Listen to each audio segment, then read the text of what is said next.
a break at his request about 11:30. Stretch your legs, do what you got to do, have some more coffee or cookies. With that, how many of you have trailers? All right. Motorhomes, how many diesel pushers?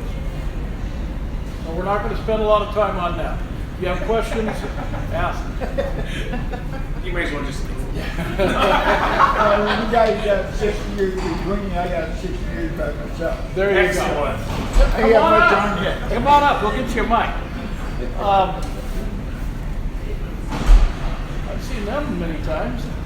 Come on down. There's some up here. Unless you want to sit together back there, there's a couple. So anyway, we're going to start off with one of my favorite topics, batteries. And after that, I'm going to turn it over to this gentleman, and he's going to take off. So batteries are the lifeline of your coach. Every system that you have inside your RV is operated by a 12-volt system. If you don't have and take care of your batteries, your rig does not function properly. 12-volt appliances, your furnace, your refrigerator, your power jacks, all of those items function off of 12 volts. They function off the high end of 12 volts. So if your batteries are low, you get a lot of weird things not happening, things not working correctly, things not working, period. You need to have your batteries fully charged for the appliances and electronics to function correctly. All of the newer coaches from, I would say, 08 or newer have the kind of converter that is a smart converter that if you plug it in, it will bring the batteries up to full charge and then shut down. If you have an older coach, those ferro resonant converters just put out 13, 14 volts. And if you leave them plugged in, they will eventually overcharge the battery. So if you have an older coach, it is not a good idea to leave them plugged in for a long period of time, because you can damage the batteries. We have several different kinds of batteries. The most common battery, and the battery you usually start out with, is what they call a flooded cell battery or a wet battery. It is a lead acid battery, lead plate, sulfuric acid. You need to maintain them. They need distilled water. Go to Walmart, wherever, Winco, buy a gallon of distilled water for $1. That way you don't get a lot of contaminants in the water. You need to maintain your batteries, inspect them for water level at least every 90 days while you're using the coach or it's plugged in. That way you don't get into a, well, I boiled them dry situation and I need new batteries. Can I borrow some money? The batteries are not cheap. The next kind of a battery is, well, a lot of people that are, if they're going to keep their coach, after they've gone through a few of the wet cell batteries, they're going to step up to what we call the gel battery types, or the seal battery. They're called AGM, or absorbed glass mat batteries. The AGMs look like this one. They're sealed. You can't maintain them. There's nothing to do other than to clean the top off.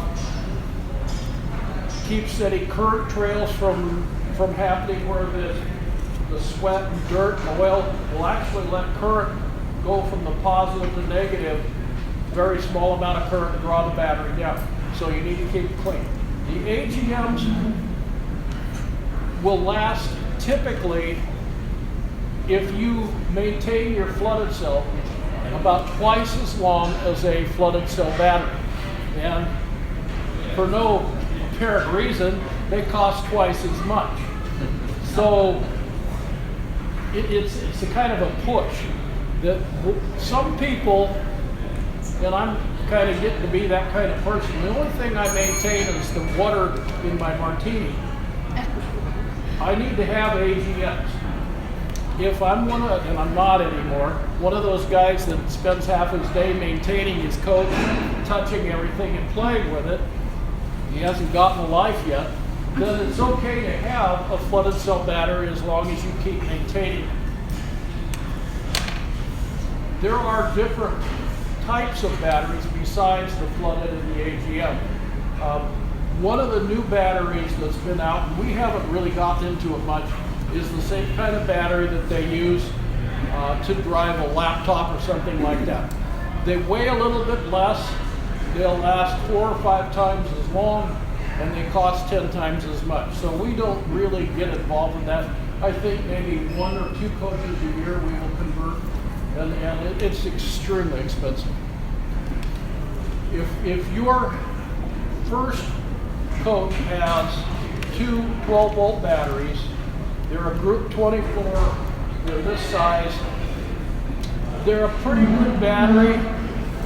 Flooded cell, they have a 90 to 100 amp hour rating. They'll last 3 or 4 years if maintained.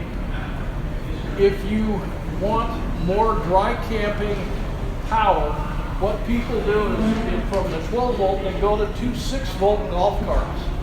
These golf cart batteries have 220 to 240 amp hour rating at 6 volts, so it takes 2 of them, but those 2 batteries will give you 220 to 240 amp hours compared to the 180 or so for the 12 volts.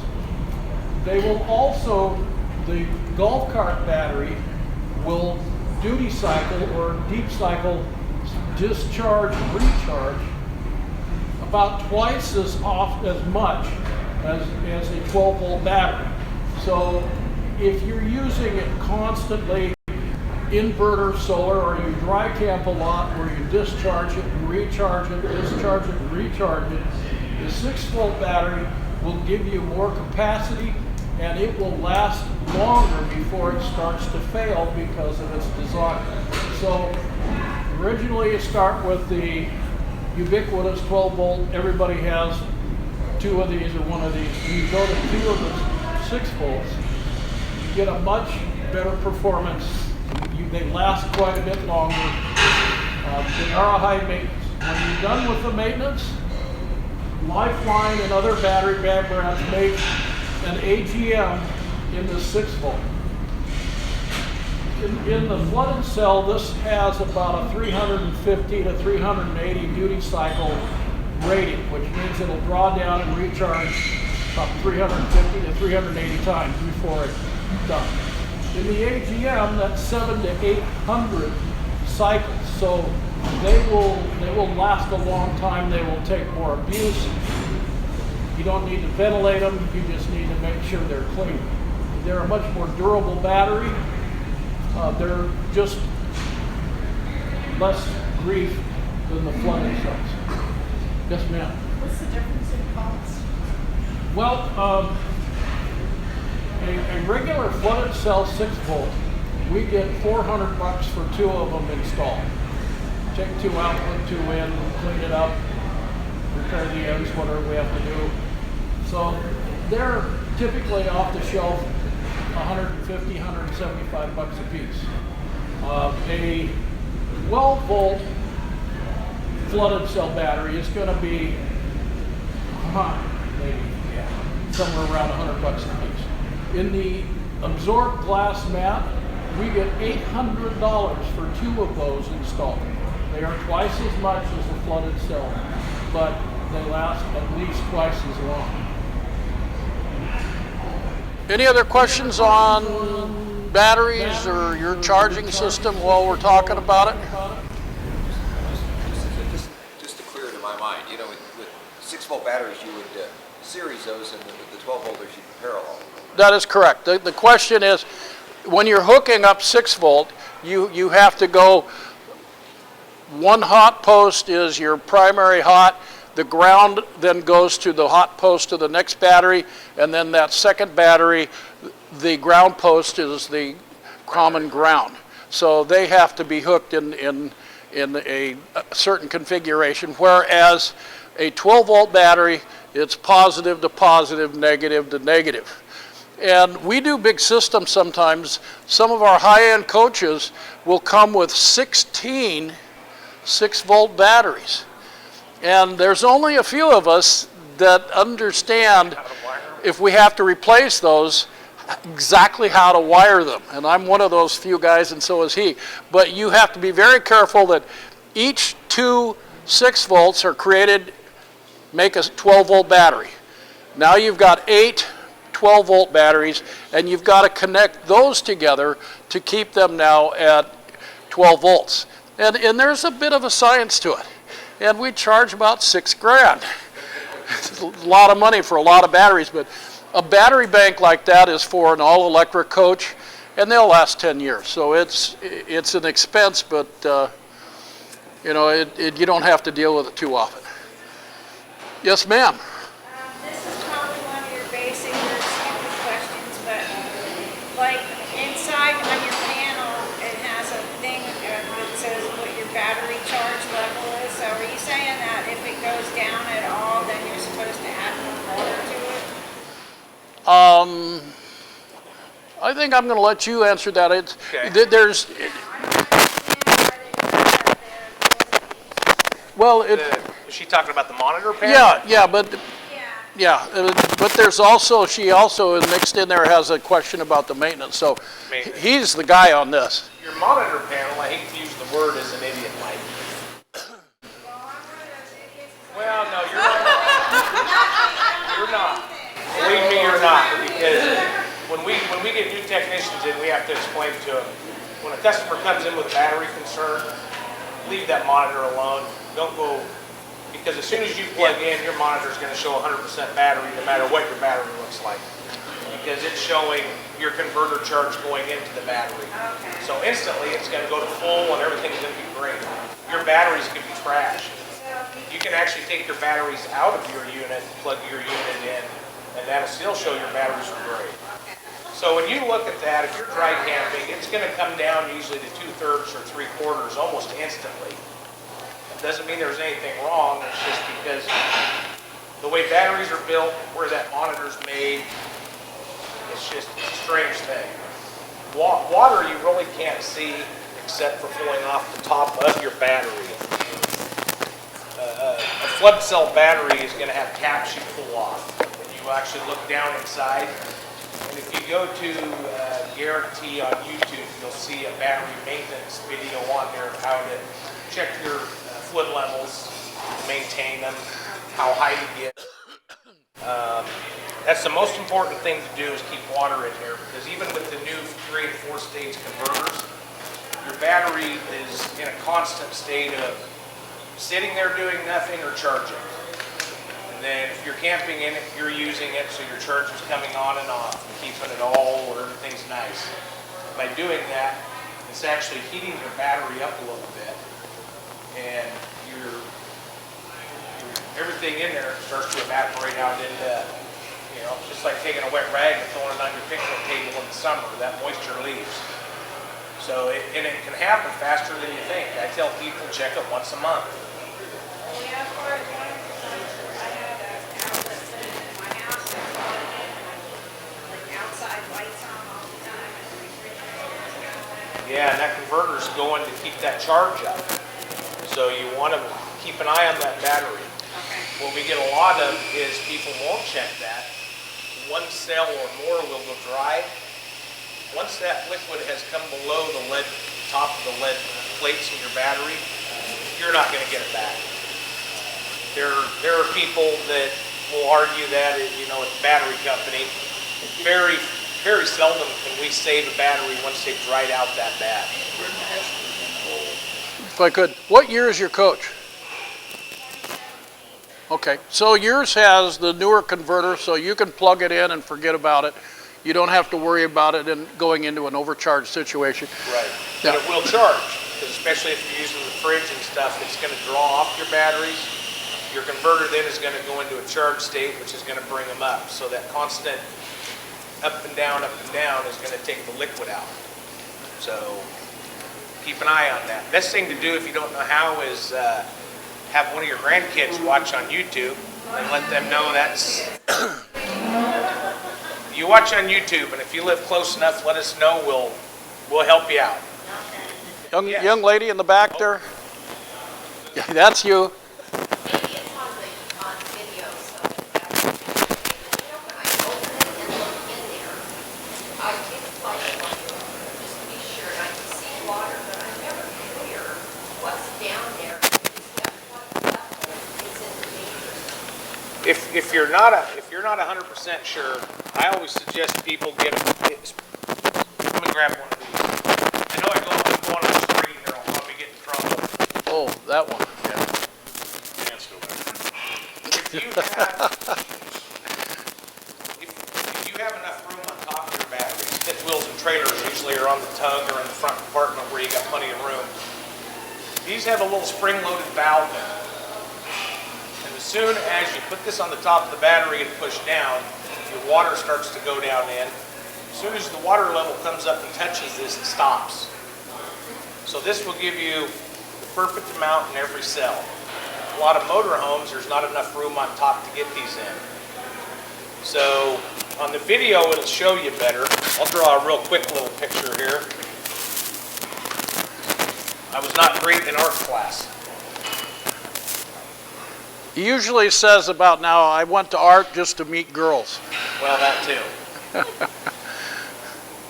You're going to have a little plastic. Down here's your lead plates. When you look down in from the top,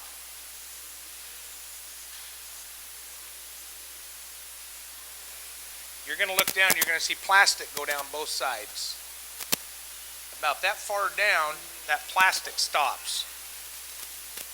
You want that water to just about touch the bottom of that.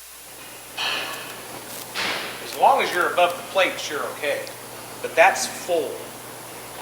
You don't want to go a lot fuller than that, because then as these are gassing off and bubbling, if it touches the bottom of this, the bubbles happen here, and it can actually get a little bit of liquid out on the top. And that you want to keep cleaned off. So if you have room, grab one of these battery fillers. We use them in the shop all the time. They're handy. I'm sorry, this gentleman had first.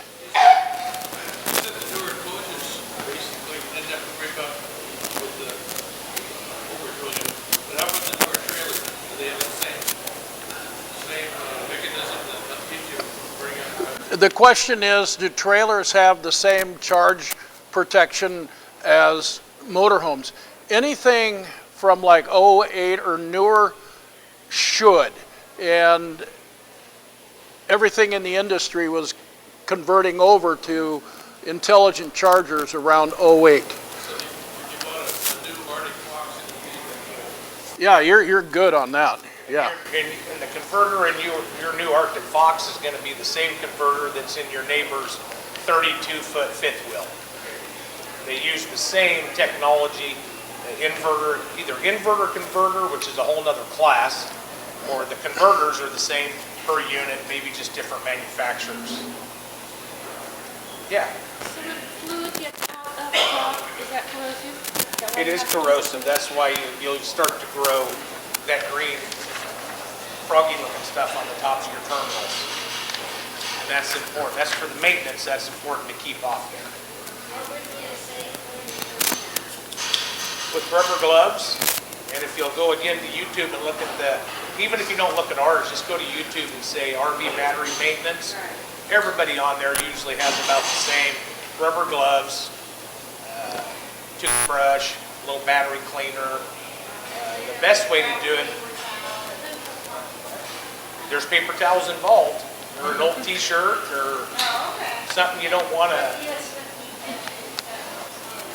Right, rubber gloves, and I wouldn't go out there in my favorite shirt and slacks and do it, because you're going to get somewhere you're not supposed to, and you'll pull it out of the wash and you'll think you had moths in there.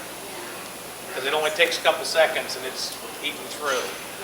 Yes, ma'am. Okay, so I'm now going to ask you, is this the same for campers, the truck campers? Yep. I mean, the Yeah. whole- everything. Yep. Yeah, the industry as a whole, until you get into the high-end stuff, had adopted that. Am I right around '08? I think that's pretty close. Yeah. What year is your camper? I'm sorry? Oh, okay. Yes. Except for some of the really politically correct, I'm going to say inexpensive tent trailers, everything in our industry has smart chargers at least in the last 6, 7, 8 years. So, well, that means that the converter will bring it up to a full charge and then it'll shut off. But if you're leaving it plugged in, I say 90 days. If it's a 6-volt battery, they say 30 days, and Dave says 30 days no matter what. It all depends on your usage, and as you check it, you'll know how often you need to. If you're checking it every 30 days and there seems to be not a lot of difference, check it every 60. And then you'll say, okay, well, I don't need to do it 30, I need to do it 60. If you leave it plugged in, but you're leaving refrigerators on, lights on, that's just like being camping. So you may have to do it more. Some people just plug it in and don't turn anything on. You might be able to go 4 or 5 months. The most important time to check that and have your battery charged is right before winter, because that acid in there, once it drops below a certain charge, turns to water. That water then, when we get 29 degrees for 2 days in a row, turns to ice. And usually what happens is, right about now, this time of the year, we get people in with 8 and 9 month old coaches that think we've done something wrong. Their batteries aren't working, and they're split down the side. They actually, water expands, batteries crack. So a full charge is important to keeping your batteries all the time. This young lady right here, So what happens if you're using it full time? you don't worry. You still check it. Yeah, you check it, but you don't have to worry about overcharge because you're using it. Yeah, you just need to go out and make sure that there's water in the batteries. When he talks about overcharge, the old converters had one charge rate, full blast. When you plugged it in, they went 14 plus volts, full blast. Didn't matter what you did, they just charge. So that battery was just taking a huge amount of amperage and just staying there. The new ones read that. A converter basically is just like the little battery grandpa and dad. A lot of people have a battery charger in their garage for hooking to their lawnmower and stuff. That's exactly what it is. It's just a really smart one. And it doesn't have cables. You wire it in direct. So it does all the thinking for you. It's just not smart enough to tell you when your liquid's down. Yeah. And so if your trailer, if it's plugged in your driveway in the winter, you still check the battery? Yep. Every 30 days? 20, For water, but 30 will to 60 days. Will the cold temperature split that battery if it's plugged in? Well, here's the answer. I'm sorry, No, we double but team on batteries. what the technical answer is: a fully charged battery is lead plate, sulfuric acid. Sulfuric acid freezes at about 80 degrees below zero. If it's discharged, you've got lead sulfate, and lead sulfate settles to the bottom, and all you have left is water, which freezes at 32. So a fully charged battery is going to take a really cold day to freeze. A discharged battery is toast. So If we get 80 below zero here, I'm going to be worried. yeah, you got more problems than that. Way more than about my batteries. Yeah, absolutely. Yeah. This gentleman has had his hand up like 20 times.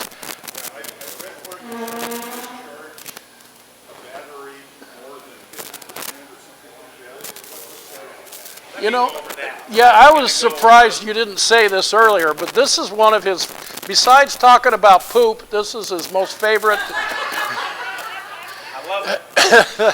Okay, so a lot of people will take a meter and they'll look at their battery. A lot of guys are just dangerous enough with a test meter that if your charge converter is going to charge rate anywhere from 13.2 to 14.4, you can go out there depending on your usage and get a different. Most people will say, oh, my battery's 13.5 volts. That's a false charge. That's a top charge. You can turn on a couple lights and that will drop to a true battery full mark is 12.6 is a full battery. So that's where your converter wants to keep it. It's gonna show you a little more because of the amperage going in. Does anybody out here know when you've used half of that battery, what would the voltage be?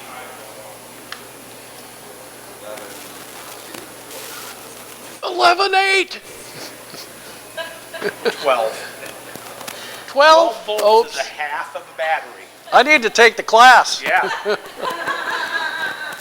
12 volts is half dead. At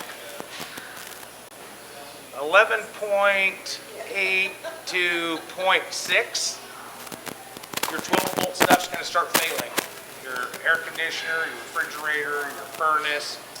11.6 is just barely enough to spin that flywheel in your furnace, which in turn hits a little air switch in there, a cell switch, and tells everything to work. So I get people call all the time. I got a 12 volt battery, but I still got 11.8. My battery's almost full. No, your battery's at about 40% at 11.8. And stuff will quit failing. You'll visibly see your lights inside start to dim at 11.8 to 11.6. That's when you know you have a problem with batteries converter. So the secret to an RV is keeping those batteries up. Without them, you've got nothing. Might as well have a tent. Chassis battery is very limited. Pull that up and You had a He's got a Navion. Navion. That should be a sealed. Yeah, it is. I believe that's yeah, a that's sealed chassis battery. You should have no maintenance on that. That should be a 5 to 14-year battery, depending on, of course, how often you drive it. And they put it in that environment so there's no contamination. That thing you should just, yeah. There's other things for it. That thing will go and go and go until everybody's had that with their 10-year-old car's been great until that one morning. And you that know one about morning that happens, just disconnect, replace it. right? Yeah, I do. Okay. I would like to make one more comment. I kind of touched on this once before, but anything, pickup campers, trailers, motorhomes, fifth wheels, anything with a slide out or with jacks, we recommend if it's a motorhome, run the engine. Jacks and slide rooms, let's start with slide rooms. Slide rooms have voltage sensors that as the room goes out and it hits either all the way out or all the way in, there's a small control module that monitors the amount of load on that, the amp load on that motor. And that's what keeps the room from getting shoved all the way through the wall. So if your voltage is low, that, Ohm's law, low voltage, high amperage. So your motor is going to get turned off before it's done with its job. So when you're running a slide room and it won't go all the way in or all the way out, it's most likely anymore a voltage problem. You need to either have it plugged into 110, run the generator, or if it's a motorhome, run the engine so that when you're running the jacks or you're running the slide, they are on top of their voltage curve and then they work very best. Yeah. If you have a generator, which battery does it use to start that generator? Coach. Coach battery. So Yes. if the battery's down, it may not get the generator started. Okay, here's the deal. You want to do it? You got it. You have, on a motorhome, you've got an emergency start. You have a motorhome? Okay, but it should have an emergency start or an auxiliary start. Boost switch, sometimes it says. You have somehow in that Class B to jumpstart your chassis battery off of your house. There's a switch somewhere. So, yeah, go ahead. Most, I'm gonna say most because of what you sell down there, they do have, but most of your motorhomes do not charge chassis battery when it's plugged in. That is correct. That is correct. Not the older ones. A lot of the newer ones are. Yeah. So to finish your answer, and thank you. To finish your answer, your coach somewhere has a boost or emergency start button. And what that is for is if you get in, you stick the key in, it goes, "Rrr." You push on that and it bridges the coach side batteries to the chassis battery. It boosts it so it'll go room. So now we can do this backwards. The generator isn't running because the coach batteries are low. You can either A, start the engine, or B, push on that emergency start and count to 5, and while you're holding on to it, have somebody push the generator start, picks right up. So that's just a little trick. You basically jumpstart yourself off of your other batteries. And they've been doing that for years. Is that an account? Is that What kind of coach do you have? Pleasure Wave? Okay. In the center console area, on the newer ones, you have your radio, and below that are some switches. I think theirs, though, is on the side over here, isn't it? It may be on the side, on the left side. I don't deal with the B-vans that much, but it's up there somewhere. And if it's here, If you can't find it, call me Monday, and I'll get with my Pleasure Wave guys, because believe it or not, those are a very electronically, there's a lot of electricity in a Pleasure Wave. yeah, they're very Top of the sophisticated. line, Very. I have guys that's all they work on. And I'll put one of those guys with you on the phone, and they'll tell you right where it is. And they're Canadian, so, they don't, hey, don't always think how we do. Okay, one more. Another stupid question. If I go outside of my fifth wheel and start opening up those little doors they have with locks on them, is my battery, like, if I open the door, am I going to see a battery, or is it going to be something I have to search for? Well, it's going to be up in the front, near where the landing gear is, usually on the driver's side. She had a 17 what? It's a fifth wheel. I don't know what. 17, what's the brand? It's Northwood? It's going to be in the front compartment or one of the front side compartments right by the landing gear. Yep, but it should be very, if it's in the front compartment, they're going to have plastic covers over them with the hose coming up so that they vent outside rather than right below the bedroom. So then brings on a whole new issue is those tops are screwed on with screws, so they're somewhat airtight. Then you have to get a screwdriver to take those tops off to get to the top of your battery. Some of the fifth wheels are on the side or in an actual battery compartment, or just batteries sitting in there you can get right to. This RV stuff's fun, I'm telling you. yeah, I think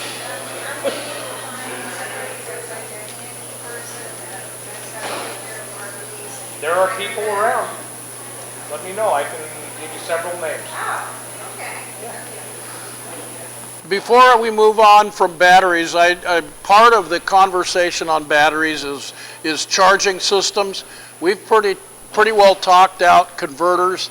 I just want to mention that there are other ways. If you dry camp, or if you're just storing it somewhere where you cannot plug it in and you want to maintain the batteries, solar is always a very interesting option, and it's a very personal thing. There is some new technology out. If you have a motorized coach, motorhome of some size, they have solar panels that we can put up there that have what they call a latching relay in the charge controller, that when the coach batteries come up to full charge, they latch over to charge the chassis battery. very interesting technology. It's something that has just come out the last couple of years, and we've now got availability. It's out there. If you have questions, that's what I do. But we're here for the information. Besides the charging on the converter with the solar, if you have a RV, you're going to tow it with something, or you're going to get in and drive it, if it has a motor, alternators are always a very good way to charge batteries. You should always be able to start your engine once the engine, the chassis or battery comes up to voltage. Anything built in the last 15, 20 years will automatically bridge over to charge the coach battery. So those are the three ways that you get your batteries charged. Except on a fifth wheel. That's motorized. On a fifth wheel, if you purchase something through Guaranty, we install a charge relay, a charge line. A lot of the newer trucks come with a charge line where you have to put a fuse in. That goes through your plug-in at the back bumper. So if you're buying something and you have a little bit older truck, or you had that truck wired somewhere, have it checked so that you make sure you have a charge line. Because while you're driving 4 hours down the road, you might as well be using the battery voltage off your alternator in your truck to maintain and charge your batteries in your tow vehicle. Plus, if you get stuck somewhere, you just can't quite get the landing gear to work because you have no batteries, you back your truck up, plug in, start your engine, wait 10 or 15 minutes, and you should have enough voltage to get your landing legs up, get loaded, get going on your trip. So if you don't have a charge line, that alternator's not helping your tow vehicle at all. Sorry, just threw that in. No, you got it. You did great. You guys can do that? What's that? Guarantee can do all that? Yeah, us, whoever you, yeah. Anybody of competence. Like I say, most of the new trucks have it. That bi-directional thing? We can talk about that, yeah. This customer had a question about, comment about the bidirectional relay. A few years ago, with his help, we brought into this company a new technology. It's called a bidirectional relay.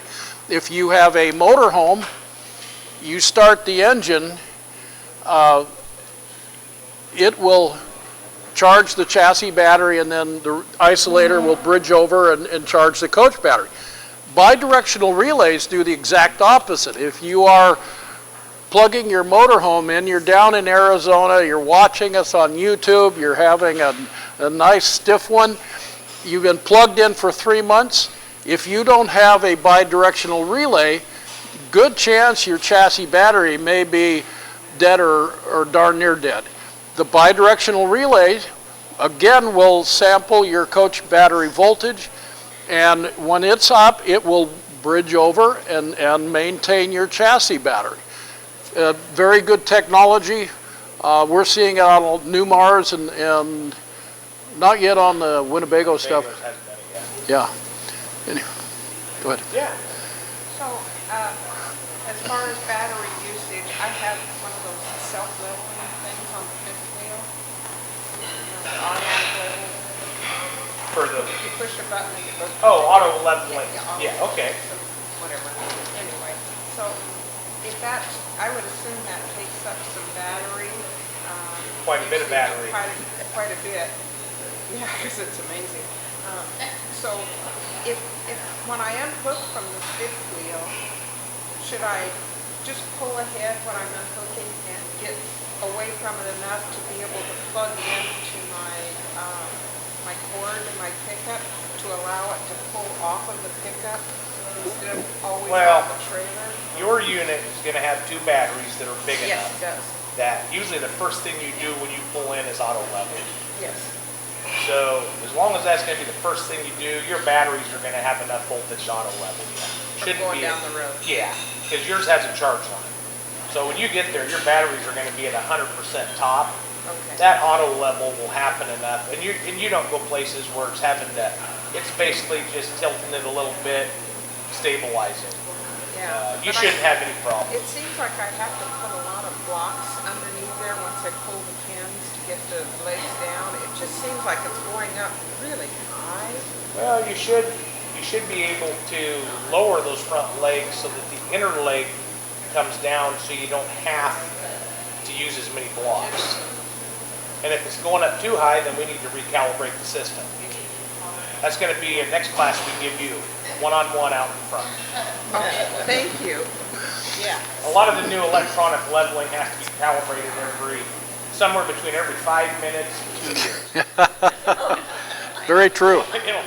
It'll do it perfect every time until the time it doesn't. So, And it's usually that one trip where there's nobody around to help you, you're out in the middle of nowhere, because I get the phone call. And then I have to explain how to do it over the phone, which isn't too hard with the newer technology. yeah, he transfers the phone down to me and has me do it. That's the best part about being the boss. It's called delegation. Absolutely. So the other half of the answer is the way, when I had my fifth wheel, and the way he probably does it is, you drop your legs. You run them down so that you're still just breaking a little bit of light between the hitch and the tongue. Pull the release, you pull forward just so that the hitch and the I don't know, this is your story. the two of your fifth wheel hitch and the kingpin box are just separate. You haven't unplugged your coach yet. Most people, this is where they screw up. They jump out, they turn their engine off. Well, that cuts off the charge. So what you do is when you pull out, you've got just a separation. Leave the engine running, get out, do your auto level. When you're all done, unplug it, drive away. Either that or plug it into 110 before you do the auto level.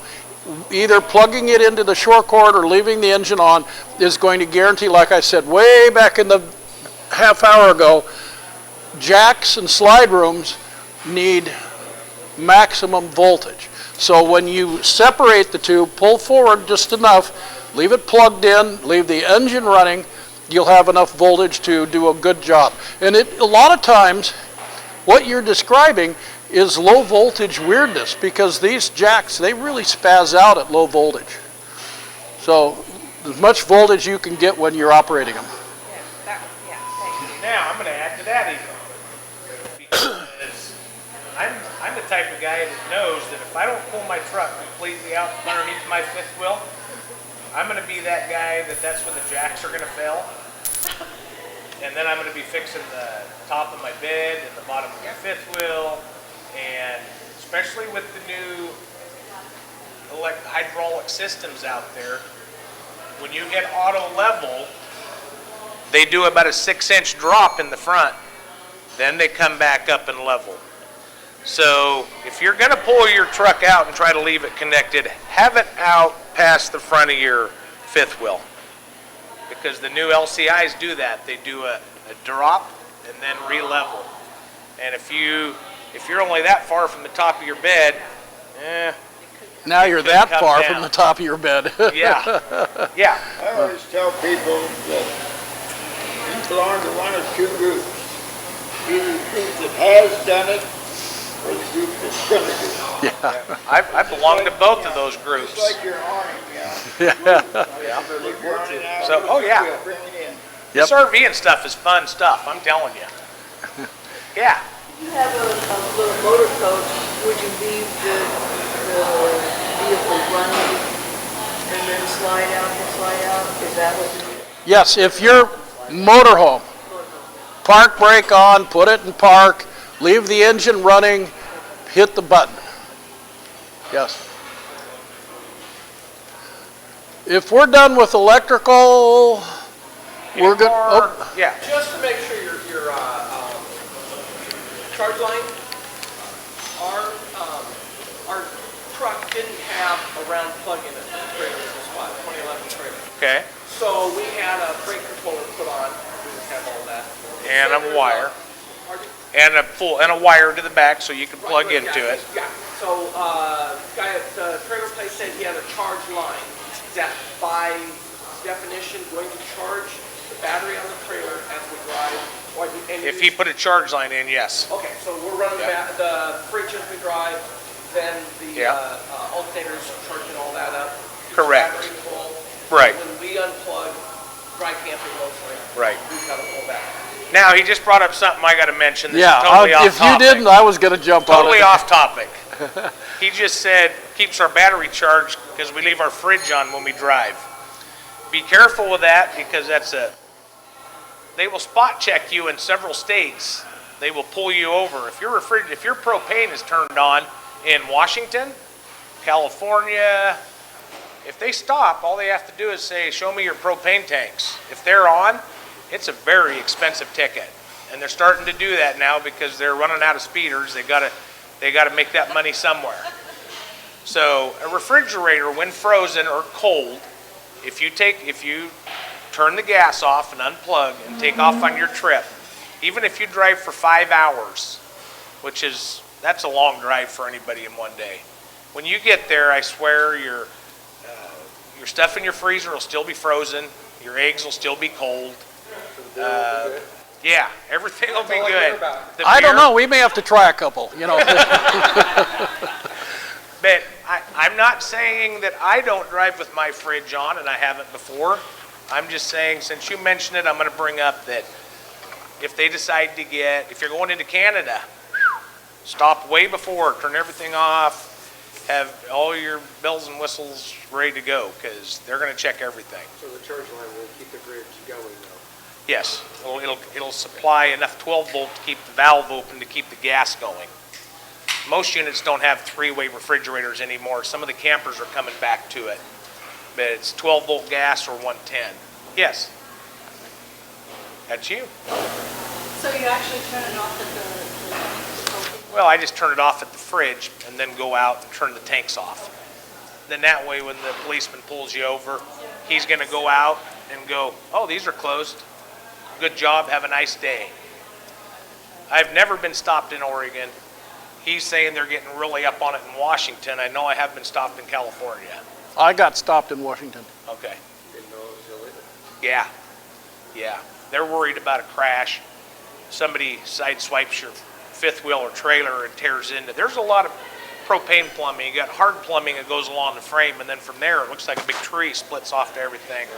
You pop one of those open and you got live propane going. Somebody's in their car, caught up in the side of your fifth wheel, and propane's going. It's just a dangerous situation. Yeah. Does that apply to motorhomes too then? No. No, it's a different system. That's what I bet we have a motorhome. Yeah, no, different system. However, when you get out to, way off topic. Your battery disconnect. Everybody says, oh, we got this cool battery disconnect so that when we're storing our unit, we can shut our batteries off. When I'm way over by him? That's not actually built for that. It's built for so if you stop to get propane or fuel, you should, when you walk out of your unit, disconnect all your batteries.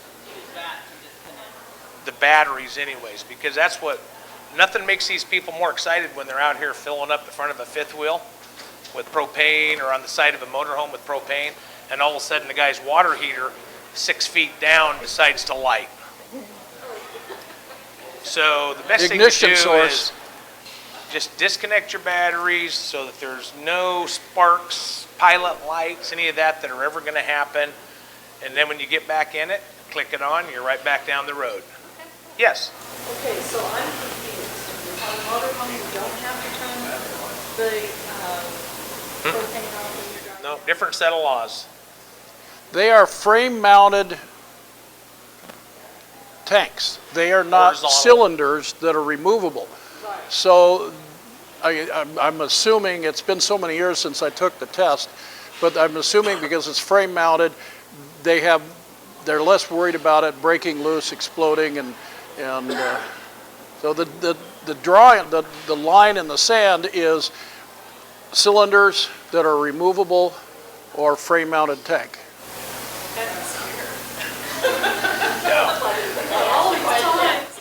Young man.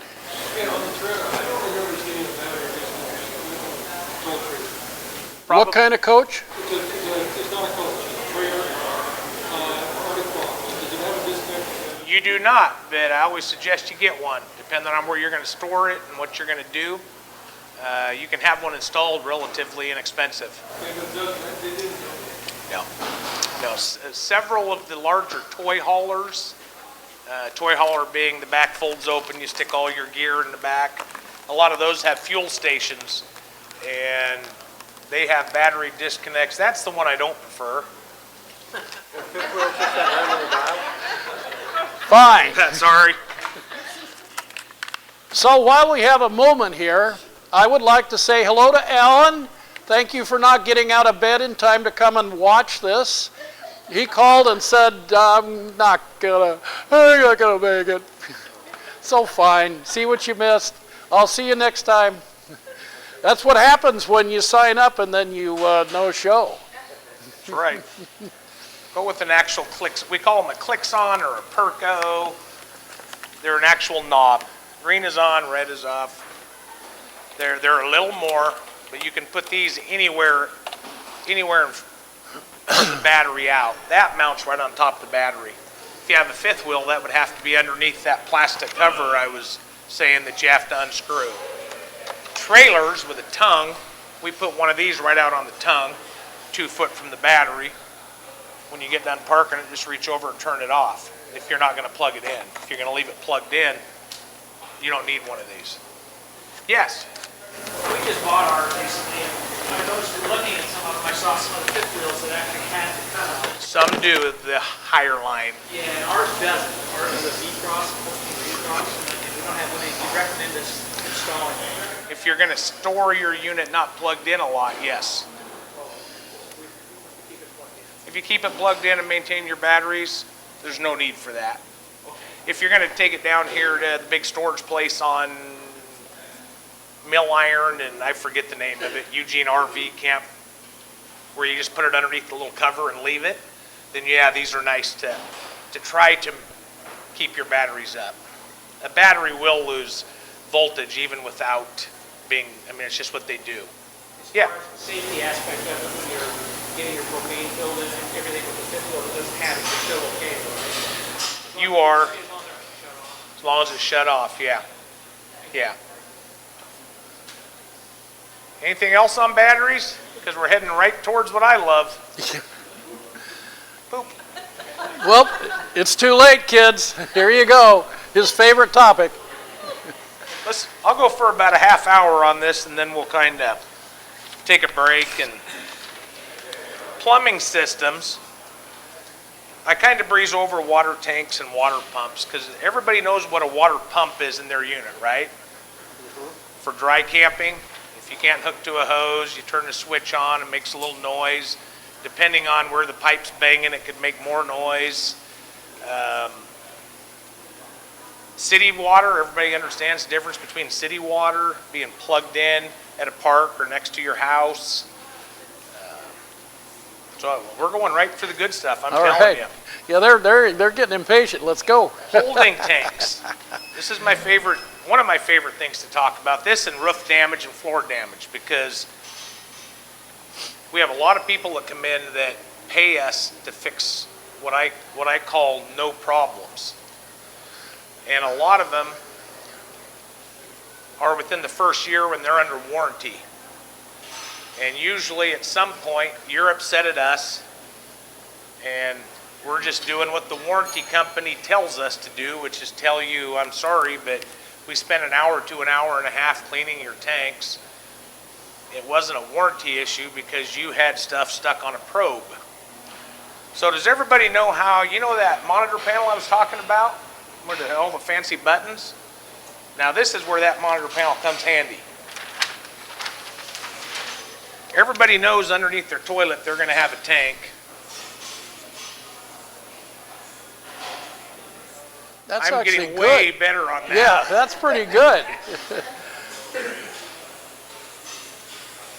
You've got a tank that sits down there somewhere underneath this thing. You gonna add some? Well, yeah, it needs a floor. Well, that's the base. Oh, okay.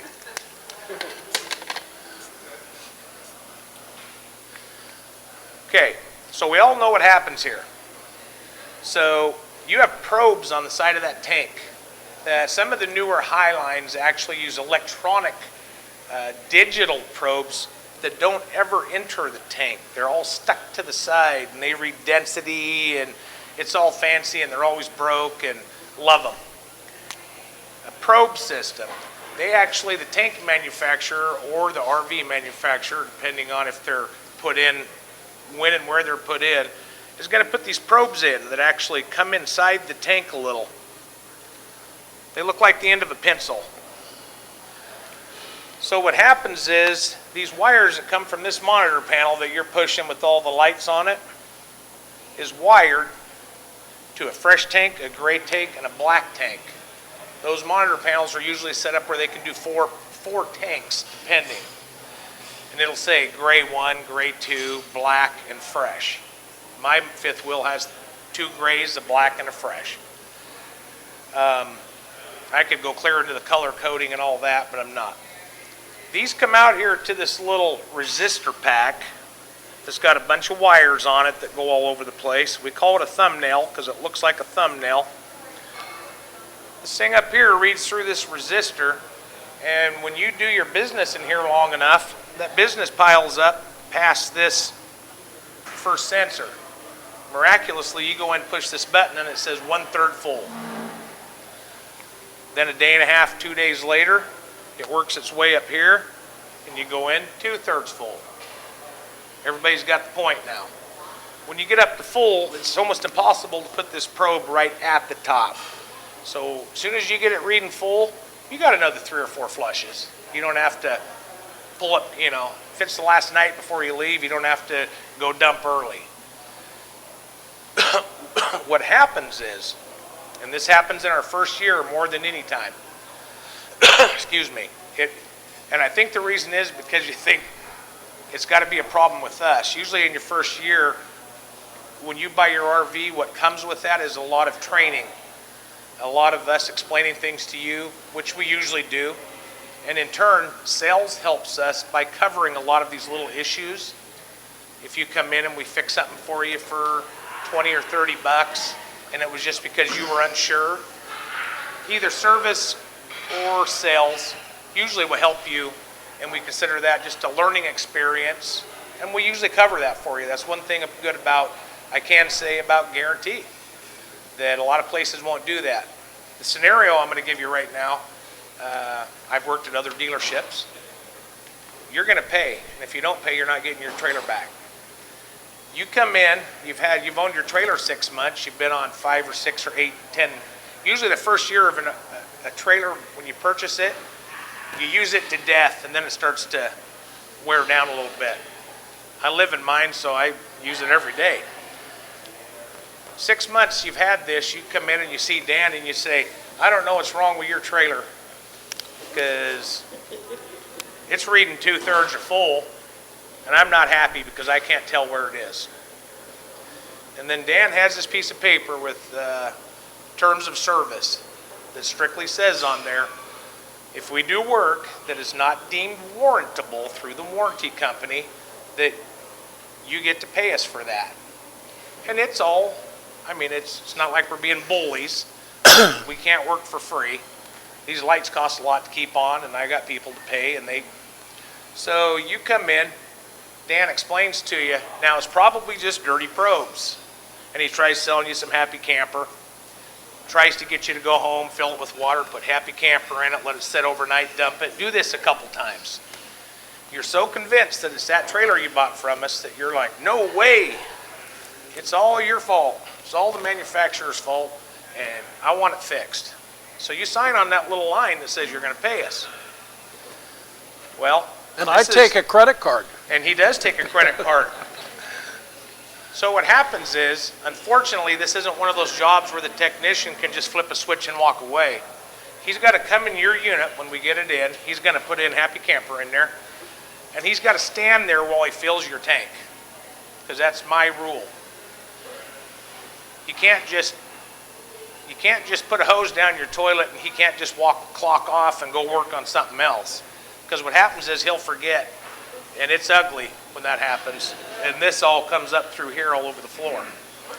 So he's standing there for a half hour to 40 minutes each time filling that tank. So he does this once. Puts Happy Camper in it, fills it, clocks off, goes to work on something else for a couple hours, comes back, empties it, and your 2/3 light goes out. So now you're showing a third. He instantly knows it's not a wiring issue, so then he does it again. So he has 2 hours into this, and at the end of the day, your tank's reading empty. We don't even call warranty because they're just going to say, sorry. Well, what has happened is you're up at Diamond Lake trout fishing. You're up there at the park for 4 or 5, 6 days. Nowhere to dump. You start coming down the highway there, Diamond Lake Highway. You come around about 4 or 5 corners, and you got this little dude here floating around in there. And when you hit that one corner, this turd flies across here and harpoons itself right on that probe. So that's what's hanging up there. He lives for this. But it's true. It is true.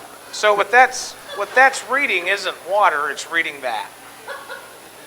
So then he calls you and you come in. Well, I'm glad you fixed my trailer. And he says, yeah, everything's great now. You owe me $250. Then all of a sudden, you're not happy with us again because not were you only so sure it was our fault, but now you don't want to pay for your fault. There's a sign up at service that says, do you want it fixed? And right below it says, do you want it fixed if you have to pay for it? It's valid questions. What happens is then Dan calls me and says, hey, they bought this 6 months ago. They're good customers. And I say, you know what? We're just going to service policy it. Which means in turn, Guaranty just paid for your repair. I can't do them all day long, but depending on where you bought it, how good a customer, every customer is a good customer. But if you've owned it 11 months and 29 days, and this is the second time you brought it in for that same thing, You're an I'm owner. gonna stand to ask you for it. Yeah. But if it's your first time, like I say, it's a learning experience. If you've never had one, this is all stuff you learn. Mine reads 2/3 all the time in my fifth wheel. I don't care. I've tried to clean it. Whoever owned it before me did such a terrible job cleaning it, I can't get them to clean off. However, the one probe you need to know is working is that full one. The other ones are, who cares if it's a third full? I'm only here for 2 days anyways. But the full one's the one you want working. So, any questions about probes? And yes. So how can you keep that from happening? Like you said, in that situation, there wasn't a place to dump it. So how do you avoid that?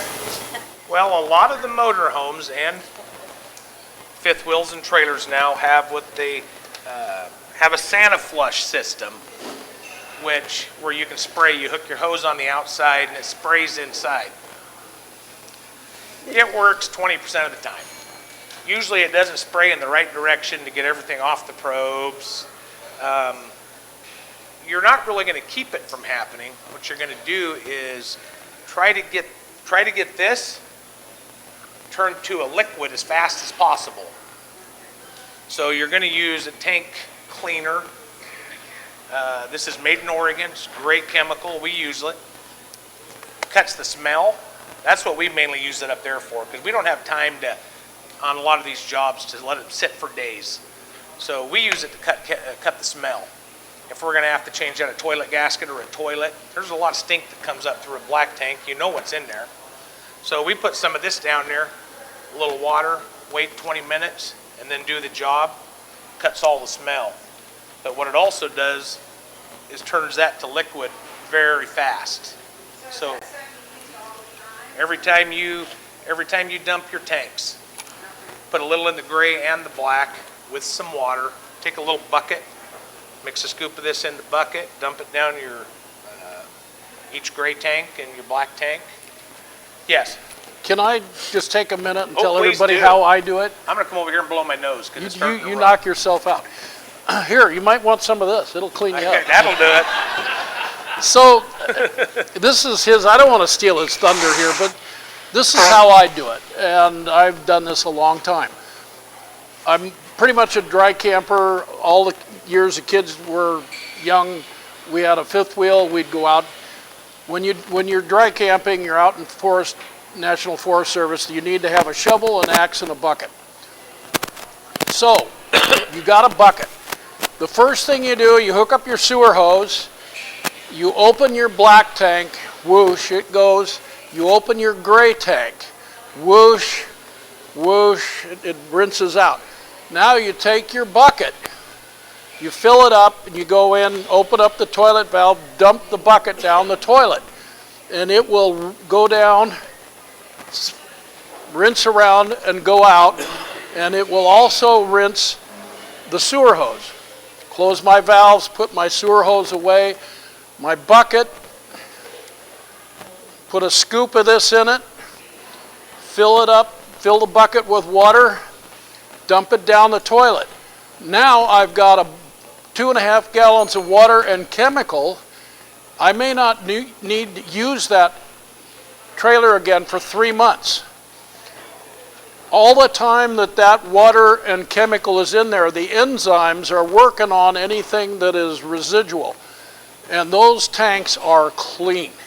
And it's just 2 bucket loads, 1 to rinse and 1 to load it, and you're done, and it works really well.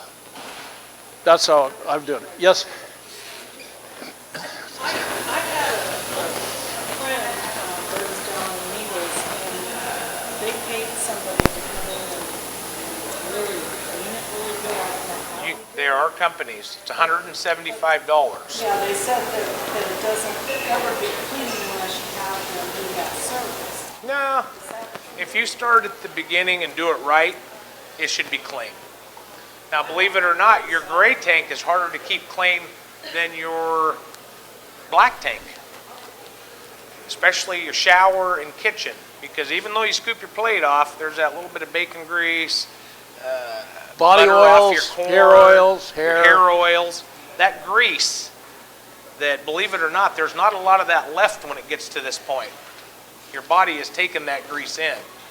So when you're washing plates and taking showers, we've seen gray tanks with that much, it looks like lard on the inside of the gray tanks. In that case, it's too late, it's done. You can, and it'll keep it from getting worse, but usually when it gets to a point where this doesn't work, you have to call a guy by the name of All Pro Water Flow out of Kaiser, and he's got a machine that will go up through your dump, and it goes in there, and it does this miraculous, you can see before and after pictures, it looks like a brand new tank, but it's $175 per tank. So the best thing to do is just start, yes, this nice young lady over here has a question. So you put this in after you dump it? Or Yes. before? Yep. Okay. Yep. And then that way it's preloaded for your next trip. Sure. Yeah. For the gray tank, you get the grease out with hot water work, or you can get a spray in there? It'll be cold by the time it gets to the tank. Time it reaches there, it won't be hot enough you wouldn't be able to get enough hot water down there fast enough to get it. You just use this. It will eventually eat at it. Every 4th or 5th time you dump your tanks, after you fill your bucket, put this in there and dump it down the toilet, fill the bucket, put another scoop in and dump it down the shower. Yep. And it'll go down there, it'll slosh around. These are enzymes, and you don't have to do it every time because they start growing and they live in the tank. Unless you have some kind of medical issue where you take a lot of antibiotics. That'll kill us. But just dump a bucket of it in there every few times. Yeah. Sure, in the sink, in the kitchen shower, sink. whatever. I have 2 gray tanks, so I have to do one in the shower because I have a bathroom gray tank, and then I have a galley gray tank. I know you guys have a lot of questions. Before that, I just want to say one last thing before I forget, and that a lot of times people will be at campgrounds and they will have these porta potty guys come around and suck their tank. And the problem with that, yes, thank you, horrible. The problem with that is they put a huge vacuum in there, and 1 out of 4 times it'll destroy that holding tank. And it's not a good thing to do. Never let them hook up your drain connection. Yeah. Suck that tank out of there. Yeah. Yeah. Yeah. Just 2 things. One, I'm assuming that you don't want to use any sort of antibiotic. So Not with that product, no, because it kills the enzymes. If you have cancer, if you're using anything with chemotherapy, they actually have another brand over there for that. So you can continue to use this brand. It's just a different scientific mixture so that the chemotherapy medications don't kill it. And the second thing is fresh water. How do you get the smell out of fresh water? Well, you're going to flush your tank with bleach. We have a whole class on that, so I won't go too deep. You're going to get bleach into that freshwater tank, fill it up, turn on your water pump, run it through everything, let it sit overnight, then drain your tank, put fresh water in, flush it all out. Bleach will kill anything. And then don't forget to rinse it again with pickle juice, or I'll never hear the end from Dan. What is it you use? Vinegar? Yeah, you do the bleach, and that kills everything. And then instead of just rinsing it out, you put vinegar. If you use a cup of bleach, fill it up, rinse it out, whatever, then use a cup of vinegar, and the vinegar neutralizes the bleach. So then now you just have a fresh tank. This poor lady back here, her arm's about ready to fall off. Yes. Happy Camper. Yep. And cost, it's excellent price. Made in Oregon. A lot of people use it, and more people are saying it's wonderful. So, yeah. You're next, I promise. I had a new motorhome, and I used it once, and then it's been sitting. But I never used the Happy Camper. So now, I assume I have an empty tank. I should put the Happy Camper in it when I get ready to go. Yeah. And a couple gallons of water. Yeah. Yeah. And a bucket of water. Yeah. And it just sits down there. And so when the tank fills up, it just keeps the tank clean. Yeah, it'll immediately start. The whole idea is when you dump, you charge your tank, you put some in, so that all the time that the tank is empty and or being used, this is in there, and it can start digesting anything that's in the tank. Use that instead of the blue stuff? Don't use that blue stuff. Don't. Oh my God, no. Don't use that. Don't. And there are laws against half of the chemicals that people sell, formaldehyde base, and a lot of the stuff. I usually don't say bad things about companies, but Thetford, who makes toilets, buys a lot of chemicals from China that really aren't very good. They find that there's a lot of stuff in them that they're not telling us. So don't buy chemicals by Thetford. Just buy this stuff. Everybody that buys it here goes, yeah, it's great. It is good stuff. Plus, yeah. Going back to the flood roads. We haven't used our approach yet. We've never had it before. Obviously, I don't think clean because it's showing black trees just get stuff in it. Full? No, not full. Just some. Yeah, some 2/3. Okay. So you have to fill water in there. Would you recommend putting some of that and filling it up past that level? Past that level. Yeah, go past that level. And if you're going to cleaning mode, double up on it. Put a couple scoops. 24 hours, overnight. We've used as much as half of one of these in a really bad tank. Yeah, I poured a half one in. If you mix that in a cup or in a bag, a little bit of that, you can feel it get warm. I mean, it actually gets active. So, another thing, yep, go ahead. No, you're next. Okay, in the book,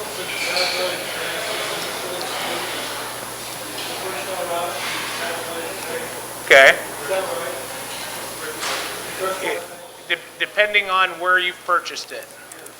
Here, we have ran so much water through that tank so many times, you're good. But you should do it every year. Yeah, on our PDI, we fill and flood and test and check for leaks, and that thing's had, yeah, that thing's had a ton of water through it. This gentleman's been... I have a scenario for you. Okay. I love scenarios. Okay. I get this call. I hate to say my tank's empty, but I can't get in, go down my toilet. It says your tanks are what? Well, your monitor pattern says my tank is empty, but I can't get in, go down my toilet. Well, then you've You got, and I and Dan all know what that is, but of course these people don't understand. oh, you've got a vacuum, or you've got a, you're You not open the valve venting. when you see brown down there. Oh, okay. Well, then you've done something wrong. So let me answer a couple more questions and then I'll get to, because that's still on my tank thing. Yeah. Quick question regarding that same issue. Since it looks like there's quite a bit in there on the wells on, and we have to put in quite a bit more than the toilet. Sometimes that's easier. Or you get what we call a poop stick, which is a stick that is, if the hole in your toilet's that big around, you take a piece of plywood, you build it like that, which is this big. And then you can just hook your city water up, open your toilet, drop this stick right in that hole because it won't go through, and then you can just stand there and watch the toilet fill it. Then you don't have to drag the hose clear in the... Ours has more of the flush on the outside as well, and you probably wouldn't want to use that. I don't, because it's hard to see how much is going in. And it's actually putting very little in because they're little bitty sprayers. It sounds, you'd think the hose would be full blast, but you're probably only putting a third of your pressure through. So when you do use that, you turn the water on all the way. Yep. Yep. Oh, this gentleman right here had something. He's been trying. The recommendation is to use the rinse water to fill the pipe. They're both sure that they think that works. Oh, okay. Yeah. Okay, so now I'm just asking, so the first time you're gonna fill it up, like you're putting it in your little tank and it's been empty, and you fill it up and you have that stuff sitting, do you have to go to a dump site to drain it? Not until you get your waste in there. Like if you've already dumped it and it's just a clean thing like you were saying that he's gonna fill his up? Yeah. If you don't have a dump at your house where you can dump it, this all has to be done. Yeah. Take it home, fill it, put that in. Next day, run it down and dump it and do it again. Yep. Okay. What he was bringing up was, and we hear this a lot, and I know we get, in our walkthroughs with towables, RVs, of any brand, we make sure to let people, especially a lot of people live in these now or are full-timers. In your tank, I'm going to go back to my previous really good picture here. There's this valve, there's this tube that comes out that you hook you hook to dump. There's a valve, a knife valve in there of some sort that you pull to open it. If you're sitting there plugged in, everything's nice, and you're living in a spot, don't let anybody tell you to open this little valve and just let this stuff find its way out, because it won't. The liquids will. The liquids will fall to the bottom. The solids will fall. The liquids will trickle out. And after anywhere from, depending on how often you use the toilet, 2 months to 6 months, we've had people come in and say, my toilet's full, but there's nothing dumping, and it's all your fault, because I've only owned it 8 months. So we go in and open the toilet thing and look down, and we see remnants of last night's dinner and toilet paper, and it's pretty ugly. So we take a coat hanger and we start going, and we're like, uh-oh. Well, what's happened is you pulled this valve, this stuff hits the bottom and goes plop, plop. We've seen these things built up with solid waste underneath the toilet. Sometimes we can't get that out. So in turn, we're going to charge you anywhere from 4 to 15 hours, depending on where that tank is. $500 to $2,000 just in $500 to $2,000 just in labor to get this tank out to try to clean it, if we can. Because once we take it out, if we don't have a place we can clean it and get this to go down, an actual dump, it's considered a hazardous waste. So you may be buying a new tank also. So the best thing to do is, even in the park, I hate it because except I had an old timer like this guy, a lot older than this guy. This guy looks great for 50. That was my next picture. don't be afraid to look at your stuff coming out of your trailer. You need to know what's going on with it. So, huh? Use a clear elbow. I'm just going to say you got a black tank and a gray tank. You got your tubes that come down.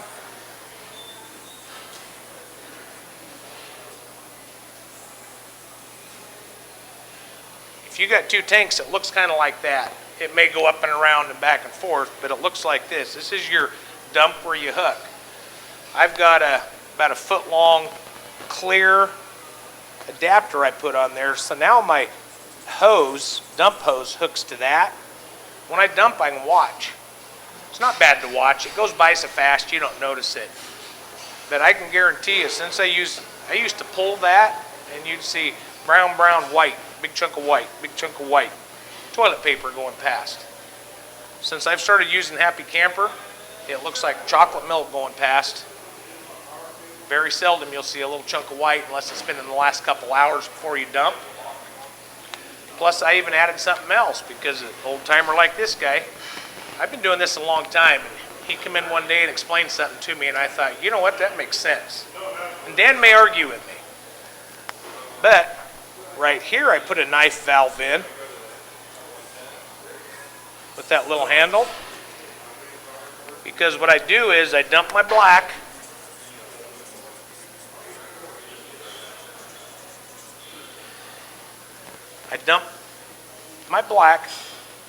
because I have a valve up here on it and one on my gray.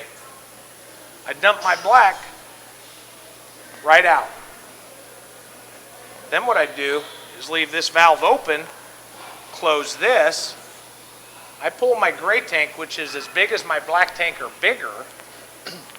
What happens is that gray water flies across here, backfills my black tank with gray water, which is a whole lot cleaner, floods it back up into my black tank. Then I pull this again, and it just helps keep my black tank cleaner. And once he told me that, I was like, you know, that makes sense. So, Can you overfill your black tank? what's that? Can you overfill your black tank? It's really, you could if you just let it sit forever. I leave it sit for 20, 30 seconds and drain it and let it come out. That's a smaller tank than that one though, isn't it? Or So it is. yeah, so But usually this, believe me, if you're in a park, this is going to fill up every third shower. This is going to fill up every month. So just use, you know, don't walk away. Just let some of it go back up the tube into the black tank, then pull it and let it all drain out. That way any residual little stuff on the bottom of the tank is going to wash it out. Yeah. This is contaminated either way. It's black and gray are both not good. A lot of our guys, like I say, would rather work on a black tank than a gray tank. Yeah. If you pull a P-trap out from underneath the sink that's been in there 3 or 4 years, they're stinky. Yeah. What do you got? she's using her other arm now. Yeah.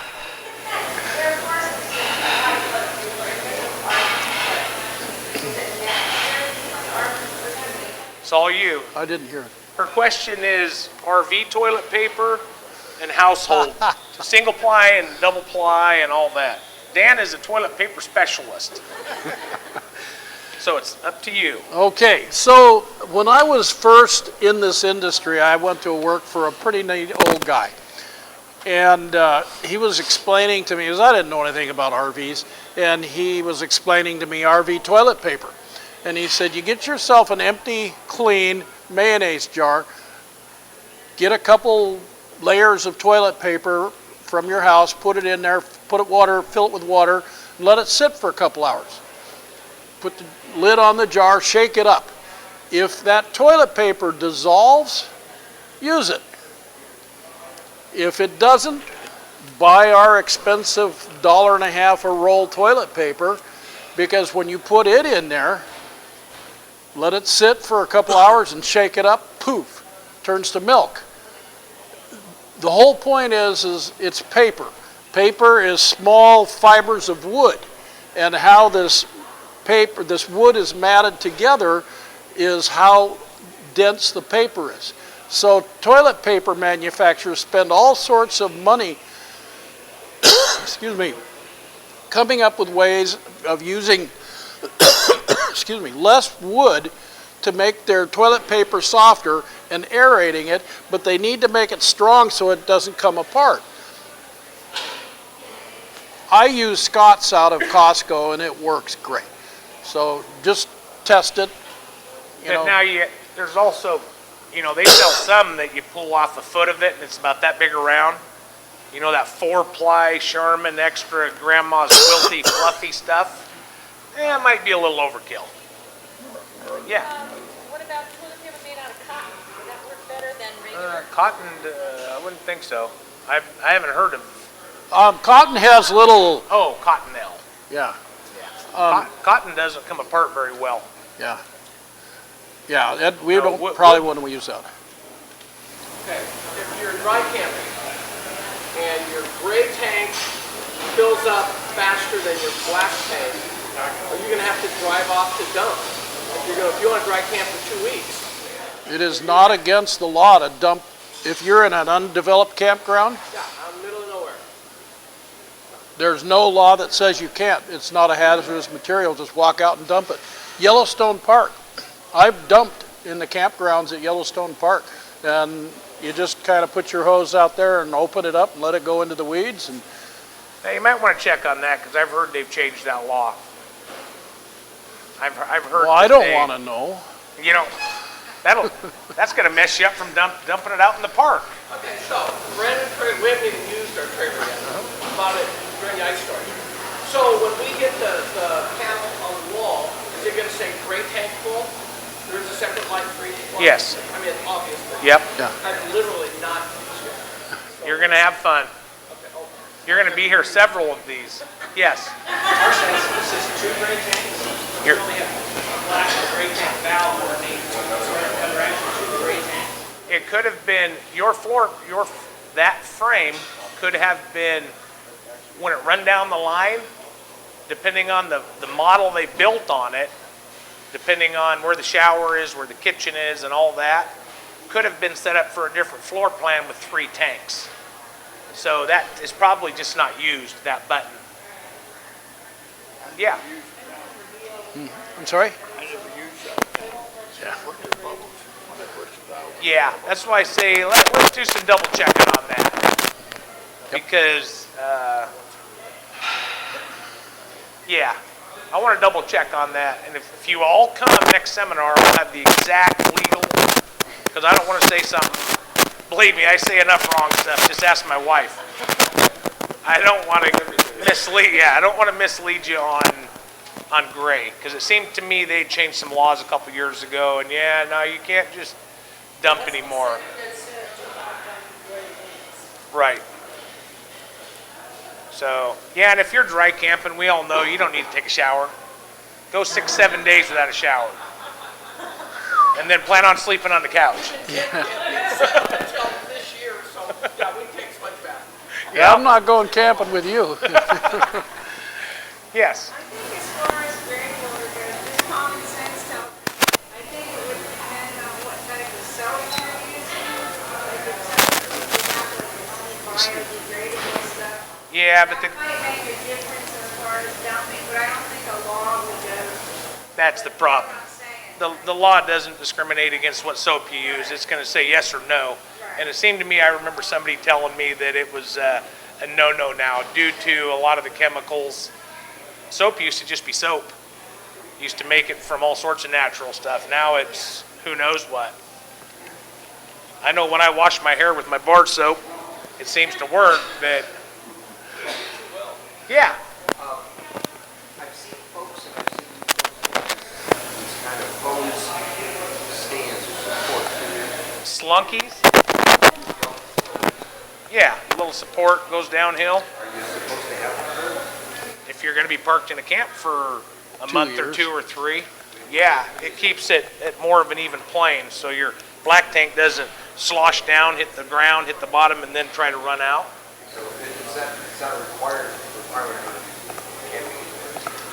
It's not good For- some going to the parks Parks require it because it looks nicer. But plus it helps actually with drainage. A slow, steady drain will actually do better than it sounds better when it comes flying out, lands 4 feet down on the pavement and then runs in, but a nice little scoop to it looks way nicer. Isn't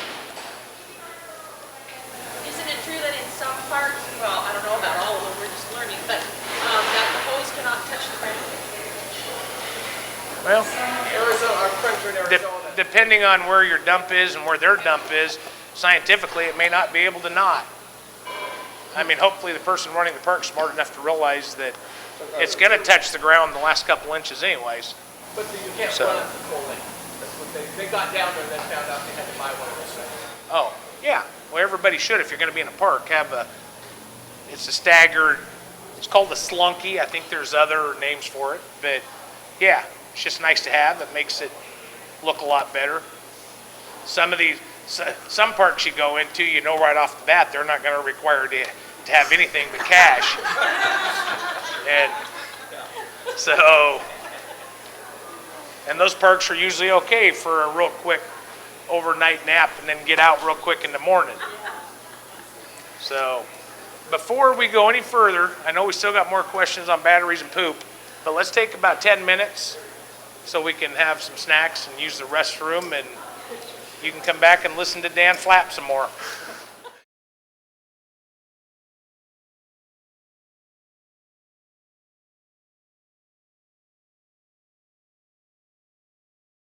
Okay, well, 40 minutes was long enough for talking about poop. So we're moving on. I don't care if you got questions or not.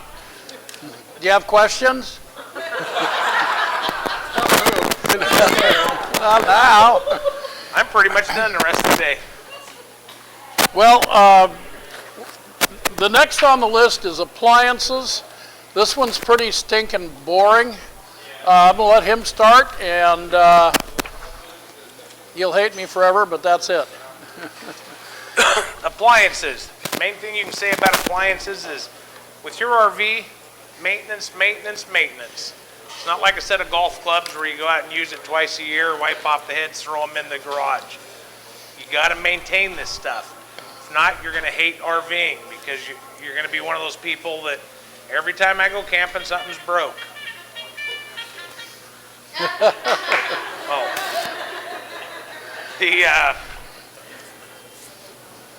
The best part about RVing is not having problems. And when you do have a little problem, sometimes it's kind of fun getting through it, if it's not a big problem.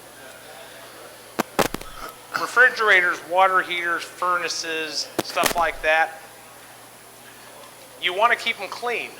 Clean is the #1 maintenance thing. You'll get, I always tell a story of, we had a guy come in, he had his coach for about 11 months. His refrigerator wasn't working. And of course he come in mad at us because, of course, we built the refrigerator and we built the trailer, and it's all our fault it's not working. I like to say that kind of stuff so when you come in you realize that no matter what's going on, if you come in with a little bit better attitude and just explain to us what's going on, we love to help you. We help anybody, but let's say it's easier for all of us if you just come in a good mood, and you're going to leave in a good mood, because we're going to fix it either way. So he comes in, his refrigerator isn't working, it's all our fault. We go out in the shop, get it in the shop. You fill out that little piece of paper about paying. The technician goes over to the back of the refrigerator, those 2 little thumb latches, he pulls those, pulls the back off, and about a 5-gallon bucket full of filbert shells comes falling out on the ground. Well, he'd had a squirrel get up underneath his reefer vent, and he left his unit plugged in all the time. So he had a perfect little 75-degree home built on top of that refrigerator. And what a better place to sit and eat hazelnuts. Well, there's a nice big trash can at the back. He'd just toss them down. So after we got all that cleaned out, and the grass and the twigs, and blew it all out and got it working, we charged the guy $50 or whatever it was to clean it out. He had a learning moment, and everybody was happy. Look at your stuff quite frequently.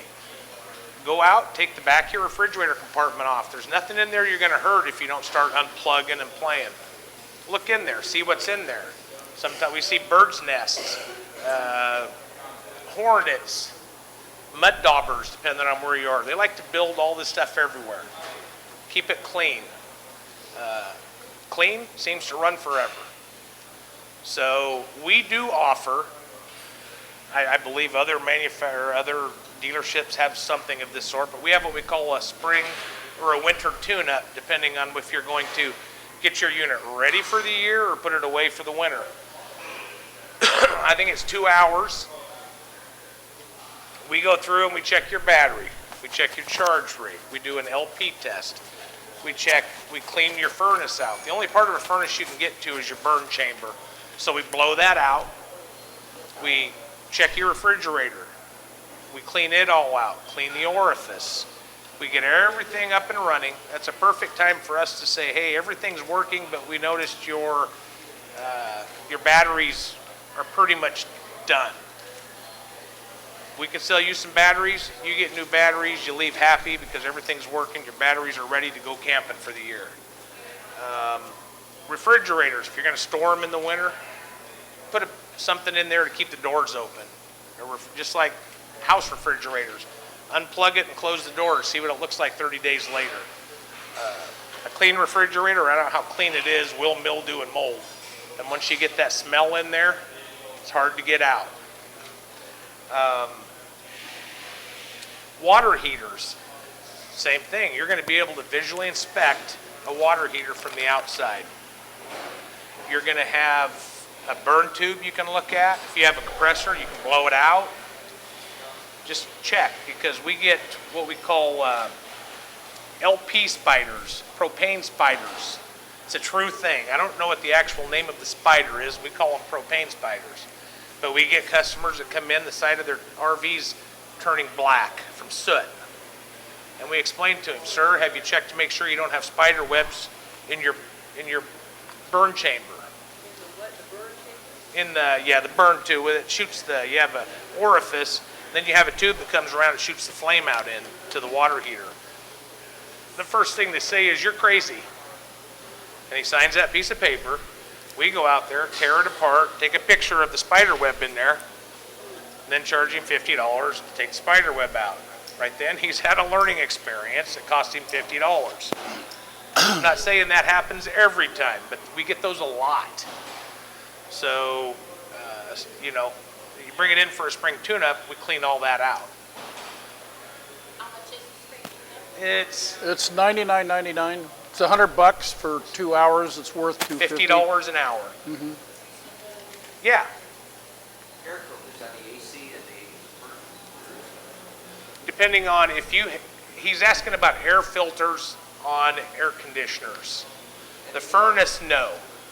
The air conditioner, if you have a basement air conditioner, should somewhere have a house style filter, because when I say a house style, they actually make heat pumps that go underneath units that work just like a house. Those will have a big air intake grill somewhere with the filter in it. Roof air conditioners you'll notice if you have a motorhome or a larger RV, you'll notice air conditioning ducts coming down in the room. Half of those, you'll notice if you ever check, no air comes out. That's because they are actually the air intake, and then you have the ones that blow cold air or warm air down if you have a heat pump. Those should have little filters inside. Usually it's just a piece of foam. Looks almost like a foam Scotch-Brite in there.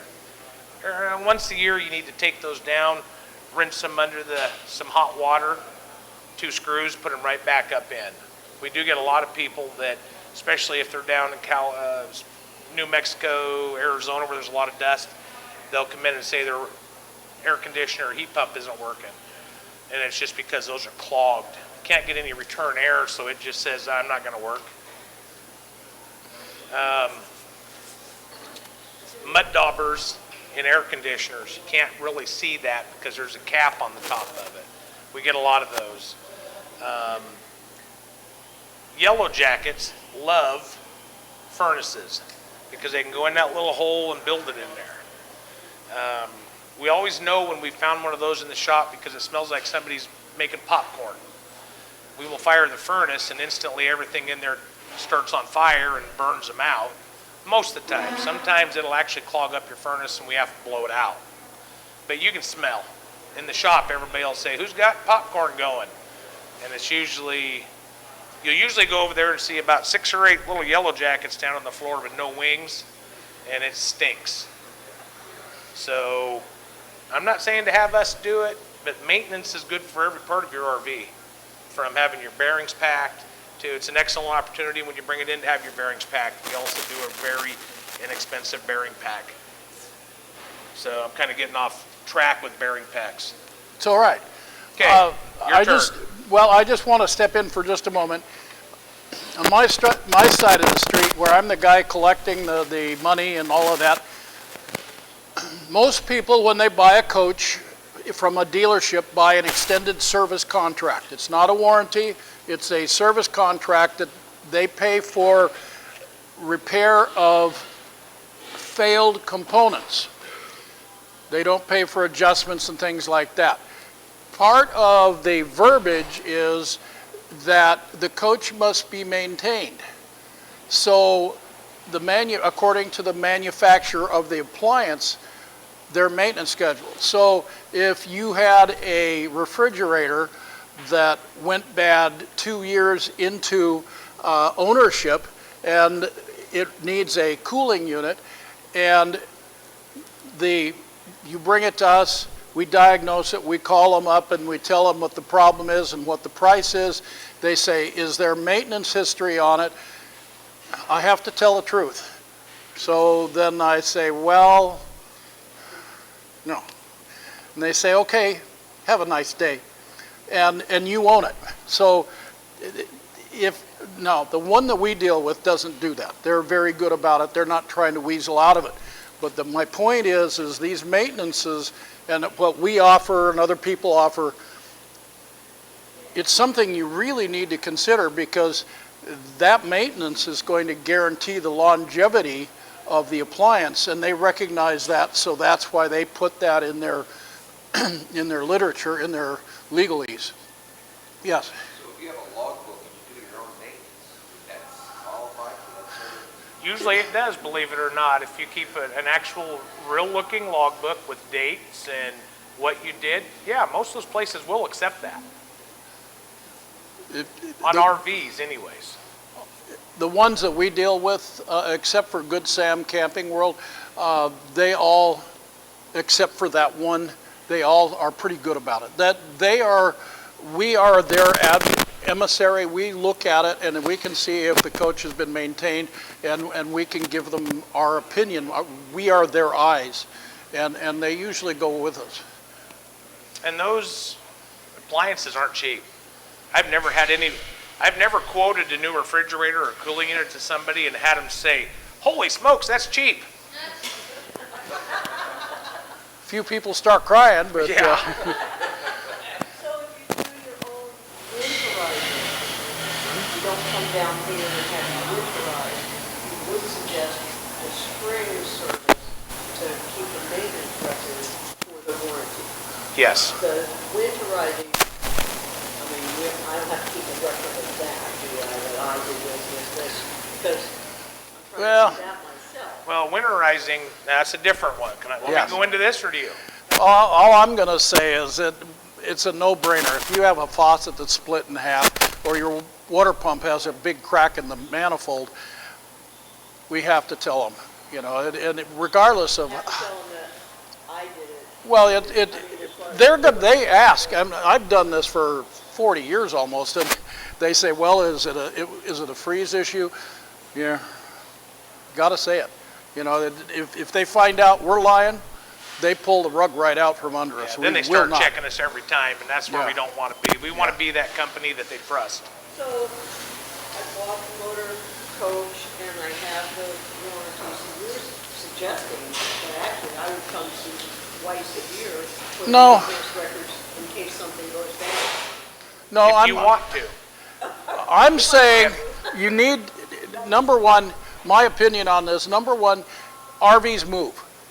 One of the biggest issues we have is LP leaks. It is a serious issue. Your RV is moving down the road.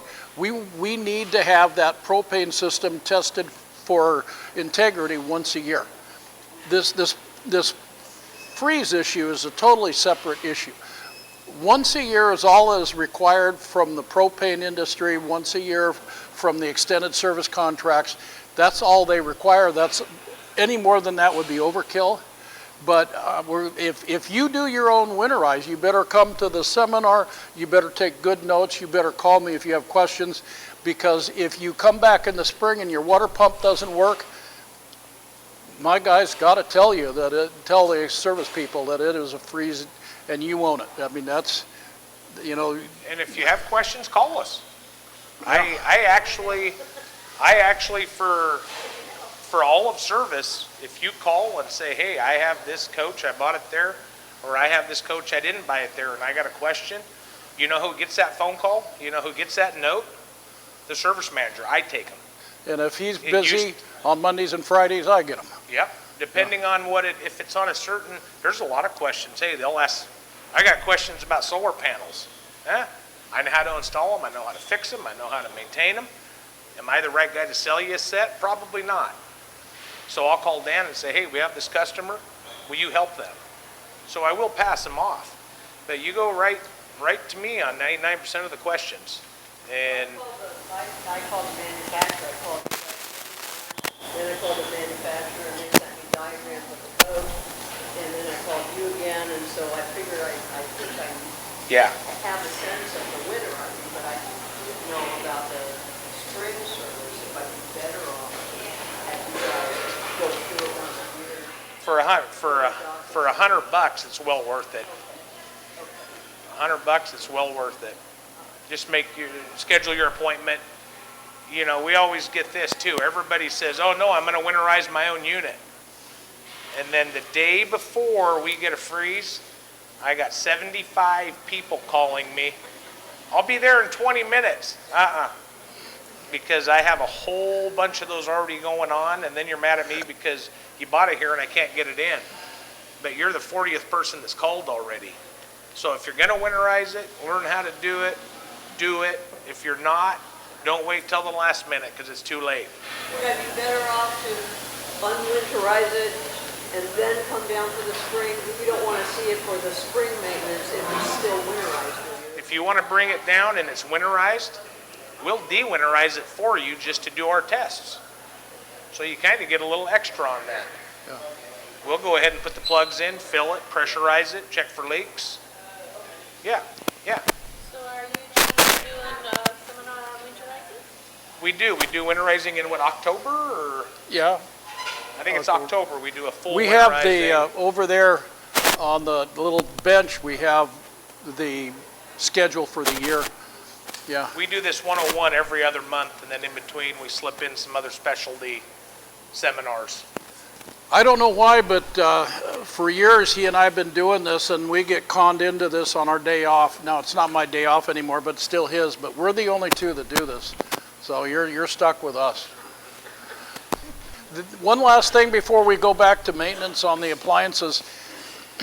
There are companies that sell these bug screens because a lot of bugs like the smell of the methyl mercaptan, that is the chemical they put in propane. The fine print is, and this is very important because there have been lawsuits on this, those bug screens are only for periods of the year when you're not using the appliance, which doesn't make a lot of sense. The reason is the screens put a resistance against the exhaust of the appliance, and that can back up, and there have been situations where people have died of carbon monoxide poisoning because that screen created enough of a back pressure to get carbon monoxide into the cabin. So if you're going to buy one, you have to understand that you do not leave them on during the important part of the year, because when you're using it is when they really typically smell that odor, and that's what attracts them. they're not out here in the middle of February. The bugs are hibernating, or whatever bugs do. You know how you got a screen door on your back of your house, and when you close it, sometimes you really don't feel a bunch of air coming through it. As soon as you slide it open, you'll get a little wind. Same thing happens with a bug screen. You've taken 100% open area and taken 33% of that area, even though it looks a screen and you can see through it, you've taken 33% of that area and put a solid in the way. So you're not getting the draft you need in or out of an appliance. We're really digressing here off the appliances, but talking about this screen, one of the things that I talk about every time is propane safety, and I might as well do it now. There's a couple pointers on propane safety that people need to know. If you smell propane in your coach, let's say you walk in, you get a whiff, you don't keep going in, you don't turn on a light to go see where it's coming from, because that switch is going to be a spark and it's going to blow you and the wall of that trailer 50 feet down the road. So if you walk in, you open the door, you walk in, oops, you turn around, you go back out, leave the door open, and you turn your propane off. Some people say, well, I closed the screen door so that the dog can't get out or whatever. And the problem is this screen. When the guys take their test to be RV certified, one of the questions is usually, can propane pass through a screen on a screen door? And the answer is no. So if you close the screen door, you're keeping the propane in the coach. So when you open the door and you smell propane, you leave the door and the screen open. Don't go in and start opening windows. Just walk right away. Once a year or so, we hear where somebody has done something and they have blown their trailer up, and one side wall goes 30 feet this way, the other one goes 35 feet that way, and the roof goes over to the neighbor's yard. That's what happens. You smell it, you go out. Don't do anything. Don't turn anything off. Don't turn anything on. Except for the propane, turn it off. Well, once you get outside, don't turn any lights or any switches off. Not a good time to say, honey, hand me my cigarettes, I'm going to go find this leak. Not a good time. Yeah. Okay. We were kind of getting, I was just going to start answering questions on furnace. Oh. You got it. That's one of his other favorite conversations. Water, if you're going to winterize or have us winterize, or this is just part of maintenance at the end. When you winterize, take the plug out of your fresh water or your water heater. The longer you use it, the more you'll notice there's crud building up in the bottom. There is a gap at the bottom of a water heater that your drain does not allow stuff to come out. That's kind of like a little accumulator down there for hard minerals and waters and all sorts of junk. So if you're going to do that, hook this up to a hose, put it in where you took that, wash it out. You'll be surprised what you get out of the bottom of your water heater. People come in all the time and they're like, I know my water's clean, but it smells like rotten eggs, sulfur, especially when I'm taking a shower. Usually we'll sanitize your fresh tank and then wash the, we've had where you've taken the plug out of a water heater and nothing will come out.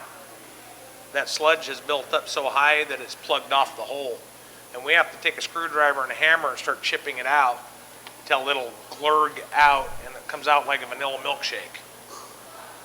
Then we take this, put in there, try to get as much as we can out and say, well, we got 40% of it.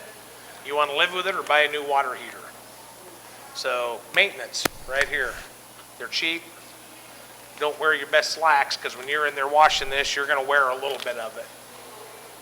One of his old stories was, and I've seen this, I've done it myself, if the water system is pressurized and they go out and they take that plug out, it goes and sometimes they back them out of the bay so they don't have to clean up their bay. They will have a fan 10 feet around of this white stuff, and they get a couple other guys or a service rider that walks by. Oh God, come and look at this, look at that stuff. It's amazing. Everything accumulates in that dead zone in the bottom of your water heater. this is that little thing he's got, that is the best thing for, and you taste it. You get that stuff out of there and you don't have to. Anyway. Yeah, you'll taste Another it in story. your water. Yeah. And start that when it's new. Don't start that on your brand new unit. Don't wait 4 years until it starts getting that way. You do that once, twice a year, you'll never have that issue. Okay, anybody have any refrigerator, water heater, furnace, air conditioning, maintenance, anything to do with them? We'll go right past maintenance. Yeah. Hold up. Hot water heater. Uh-huh. I was told, people that had trailers before, take that plug out and there's a, Anode rod. call it again? Anode, A-N-O-D-E. Yeah.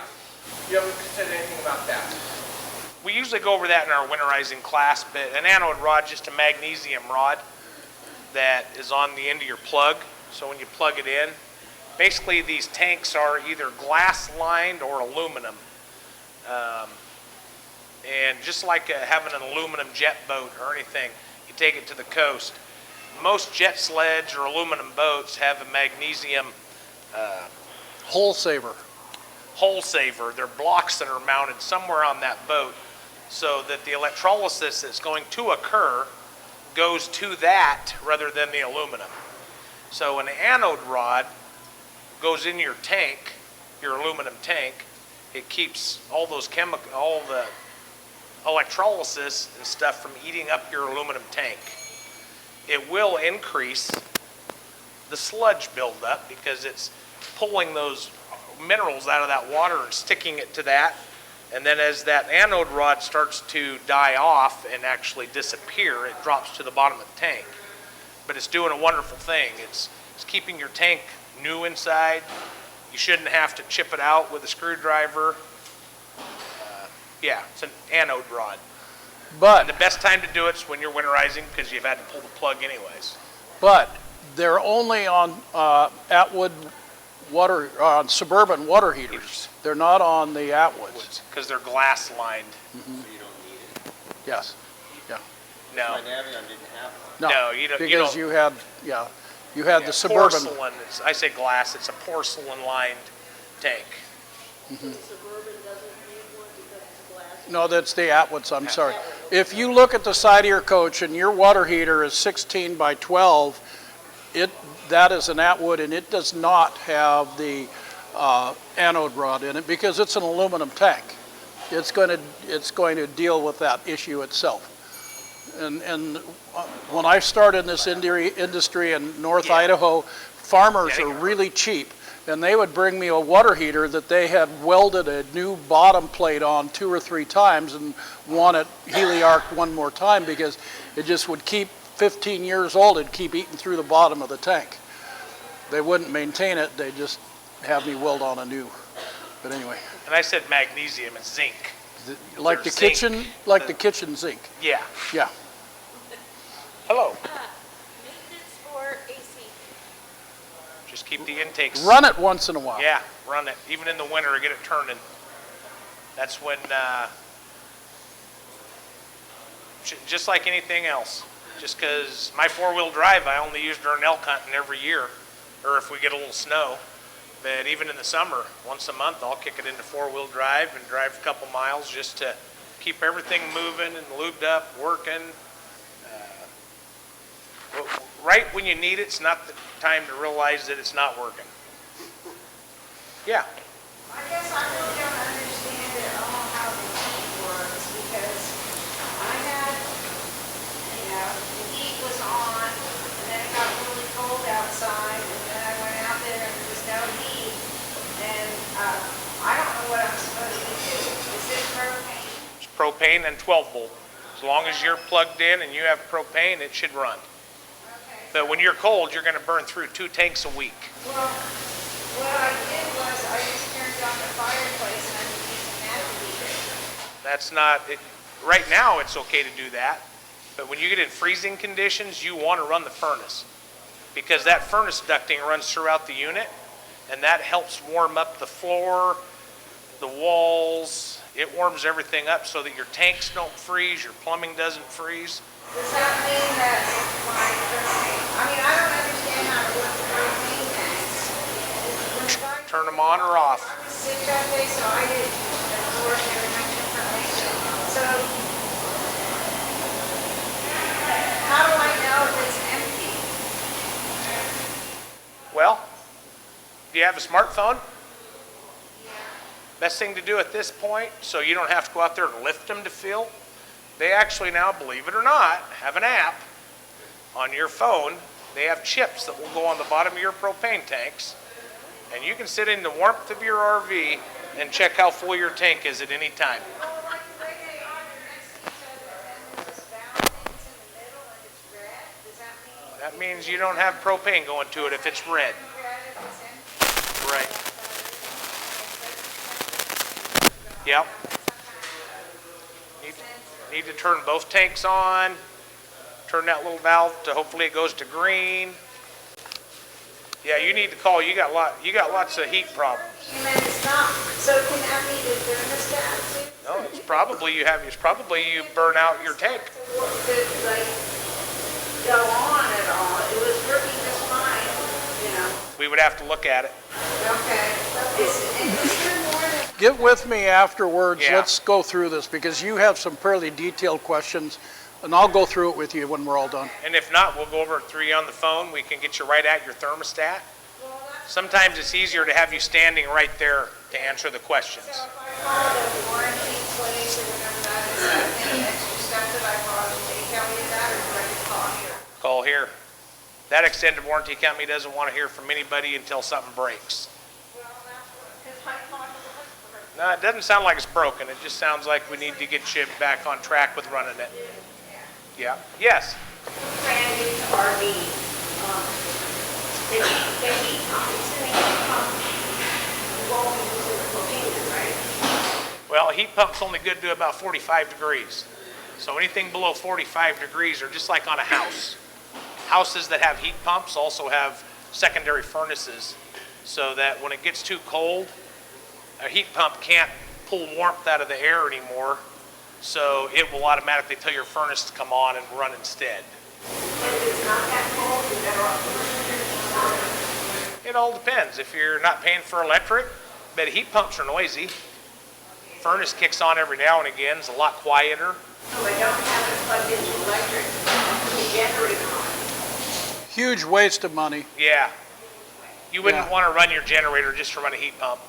Heat, Generator is emergency power. That's what it should be considered. Emergency power. If you're dry camping, you want to cook a Hot Pocket in the microwave or watch TV for a couple hours, comfort electricity. That's why you run a generator, to watch TV and recharge your batteries. But if you're plugged in, you can run whatever you want. Just one's quieter. Yes? Can you go over how to level the door access real quick? How to level it. Well, what system do you have? That's another one where we would have to know the system, what is this, a trailer or camper? What is this? I'm sorry? Thor Access motorhome. Oh, well, when you said leveling, I'm assuming you meant the operation of an electric leveler, or electric or hydraulic leveling system. Get some blocks. Get some blocks. Links blocks.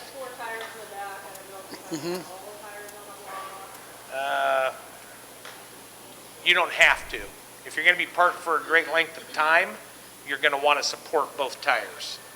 But if you're just there for a couple days to a week, your one tire will hold it up. It just puts more pressure on the end of your axle, your spindle. So links blocks works well. On trailers, they use these for levelers now instead of going up blocks. You put one of these in front of each tire on a fifth wheel or trailer, and as you drive up, it starts to level, and somebody says, okay, you're level, because you'll have a little bubble level. Then they have a piece that fits under here that's a wedge. And these are also nice because if you have a tire that blows out, you put this in front of the tire that's not. As you pull up, it lifts your blown out tire off the ground. You use it as a jack. You flip it on its side and use it for your towel. or you flip it on your side, and it's a chung support for your either hand crank or electric. I have one of these. I have the old school aluminum ones that I got along 6 months ago when I was a lot younger. Now they have this new cool material. But you don't use it on the motorhome? Oh, no. If a motorhome, if it doesn't have levelers, you can opt to buy levelers. On a motorhome, I would prefer to use Lynx block. They're called Lynx blocks, or there's several different names. Can we go back to a maintenance on a generator? Do you suggest, even though it's winterized, that generator be turned on? You want it every month for an hour or more. An hour? Yeah, doesn't hurt a thing. Charges your batteries, lubricates everything. Gas generators right now, her question's on generator maintenance. Fuel right now is not what it used to be. So unless you're running clear fuel, being the fuel we used to have, that stuff's really gunking up carburetors. And carburetors on generators are usually anywhere from an hour to 3 to replace. So you're at about $375 in labor, and then the carburetor itself can be $125 to $400. And it only takes 4 to 6 months of not running that generator for that fuel to go bad and gum that carburetor up. Gas generator, not propane. Diesel either. But it's still good to operate them once a month to make sure they're going to start, because I can guarantee you the time they're not going to start is at the family reunion at the lake when you're dry camping, and that's not when you want to. Every year, I know I'm getting off track here. I get all the calls. You want to talk about mass panic? I get the calls. You want to talk about mass panic the weekend before elk and deer season. Everybody in the world calls me. It's been sitting 11 months, now nothing works, and it's all everybody's fault but mine, and I need to get it in right now. Well, I can't. I have all these other customers that made appointments, and I need to take care of them. So instantly I'm the bad guy. Do that every month. Check it. Keep an eye on it. Maintenance is just like a dog. I mean, if you don't feed your dog, eventually something bad's going to happen. So, and you do that every day. So, yeah. Yes? Explain to me again whether you should put your sliders out first and then level it, or level it first and then... You want to read your owner's manual. Depends on what the manufacturer suggests. Some do, his question is slide rooms. You put them out before or after you level. Some manufacturers say do it first. Some say do it after. I do mine after. But what do you do yours? First. Okay. The reason I do mine first is where it, excuse me, sorry. I'll save you. Yeah. I don't believe him. Anyway, the coach is sitting naturally. The room is sitting square in the cutout. Put the rooms out. If you tweak it, now you might have a little resistance. You know, maybe the box is tweaked a little bit. We had this argument for years, and Monaco finally said, stop, because they would build their rooms so tight to the enclosure, the cutout, that if you leveled first, most of the time you wouldn't be able to get it all the way out or in. So we have been indoctrinated in putting them out first and then leveling. Well, then that begs another question. Do you have to put your all the time? Do you need to use them? No, but then see, that just kind of goes against what he says, because a lot of the times you pull into Walmart, want to make a quick sandwich. What do? You just run the room out and make a sandwich. You don't put the jacks down. So a lot of it is your manufacturer. Test it, see what happens. If you hear something not right or it's not working right, then you know you need to level it. Problem I have is I got 36 foot of fifth wheel with 2 big slides on one side and big slide on the other side. So I go in and I level it, and then I put 2 great big slides out, and you go out and look, and those slides are heavy enough where now I'm not level. So then I have to re-level anyways. So I put my slides out, level it, and I'm done. So, you know, if common sense, if you're putting anything out and you hear a crack, bang, boom, don't keep holding the button. Something's... But yeah, they are making tolerances now tighter.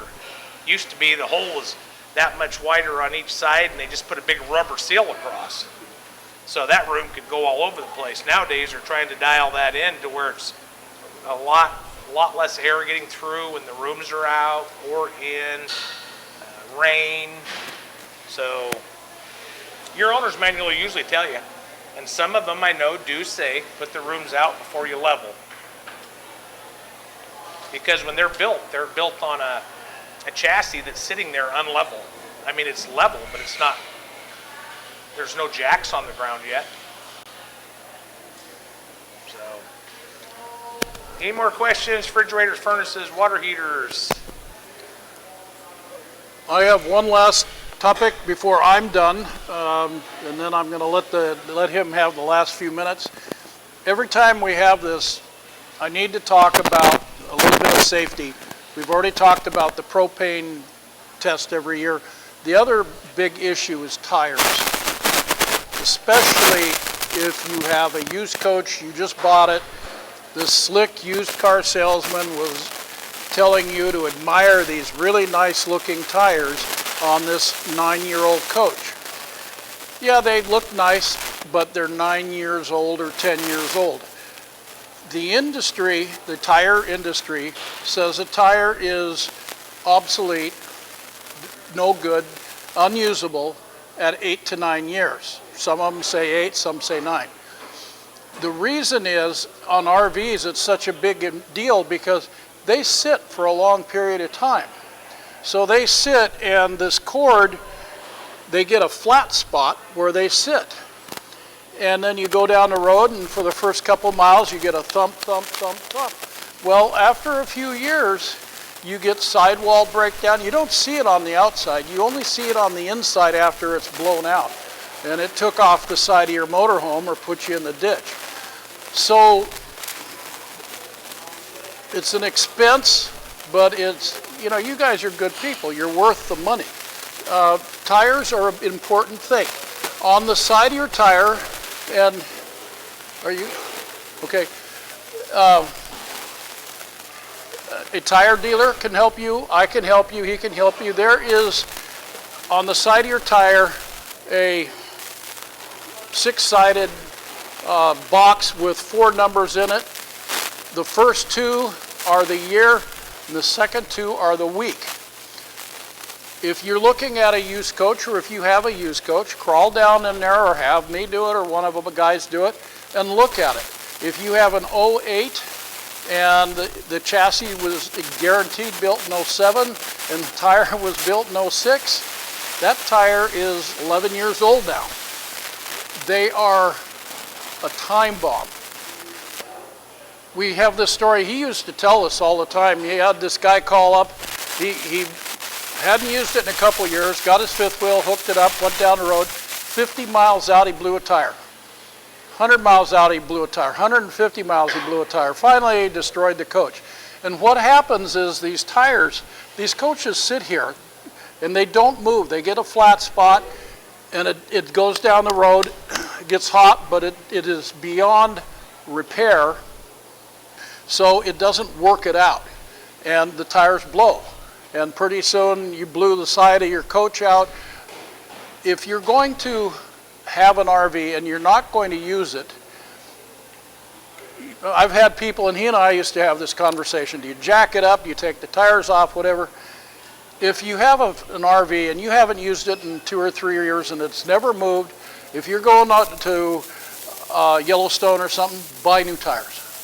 Just don't waste your time. It's one of the biggest safety issues we have. And we can spend an hour on tires, but right now I just want to tell people one of the biggest issues we see in our industry is tire neglect. The second thing I want to say is people ask, how much pressure do I put in my tire? You have a data plate, whether it's a trailer, fifth wheel, or motorhome, there is a data plate on a towable. It's on the outside in the driver's side front corner, And it will tell you, regardless of what brand of tire it is, 48 pounds. By God, put 48 pounds in it. Don't get creative. They've already done the science. Your motorhome, it says 92 pounds. Don't, 92 pounds. That's what you want to put. You don't go by the tire, you don't go by your buddy. Whatever that data plate says, that's what you do. Yes? Well, I know what you're going to say, but I want to hear it again. I have such a hard time getting to the inside tire valve. And I know you guys don't like extenders. Right. Because they break loose. Okay, the question is he knows I've already told him this and yelled at him once, we don't recommend valve extensions. He has a problem accessing the inner dual. My answer is, just like the guy that complains about no spare tire, if you have enough money to buy an RV, you have enough money for road service. If you have a blowout, have them come out and fix it. Do not get under there with a... I understand. I'm just saying, don't do that. Now, as far as the valve extensions, the number one reason for tire failure is low pressure due to leaky valve extensions, period. So, like a flat tire, you bring it to us or to your Les Schwab. They'll do it for free. We'll do it for free. We will check your pressure and make sure that it's okay. We have the right tools to do it. We have the kids that can still get on the ground and roll around. We will do it. Valve extenders kind of lull you into thinking you're doing a good job. The deal is, when you buy a brand new coach, it says to check the tire pressure every 250 or 500 miles. And the reason is, if you have a bad rim or if you have a bad tire, you fill it up, you go 250 miles, and now you got to fill it up again. Well, that tells us you've got a problem with that tire. But most of the time, people say, man, I've checked it 5 times and it never changed. That tells us you can stop doing it, because, except for once a year, because your rims are fine, they're not leaking, your tires are fine, they're not leaking, you're good to go. So if you have difficulty, have a tire dealer or have us check your tires. If that's the case, like, you just drive in, or do I have to make an appointment and say I'm going somewhere, I need my tires? It depends on your service writer. If you have a service writer that you work with, what he's going to do is he's going to take a few minutes and just come out and do it. That's what I do. And you know me, you can just get a hold of me and say, Dan, I'm out in the parking lot. And I say, give me 5 minutes. But yeah, it's nice if you let us, if you call and ask when would be best. Because I'm not saying we won't, but we do try to get people fixed as they get here. And it's rude to take somebody off of a job to... So, yeah, but no, we'll always help you. Just let us know you're on your way so we can kind of get somebody ready to go. No. But now, if you want us to do, if you just have 1 or 2, that's not a problem. You want us to do that, and you want to talk for an hour about your water heater, that could be another issue. So as part of your monthly maintenance, to keep getting flat spots on the tires, while you're out there checking everything, should you lift it up and move the tire a little?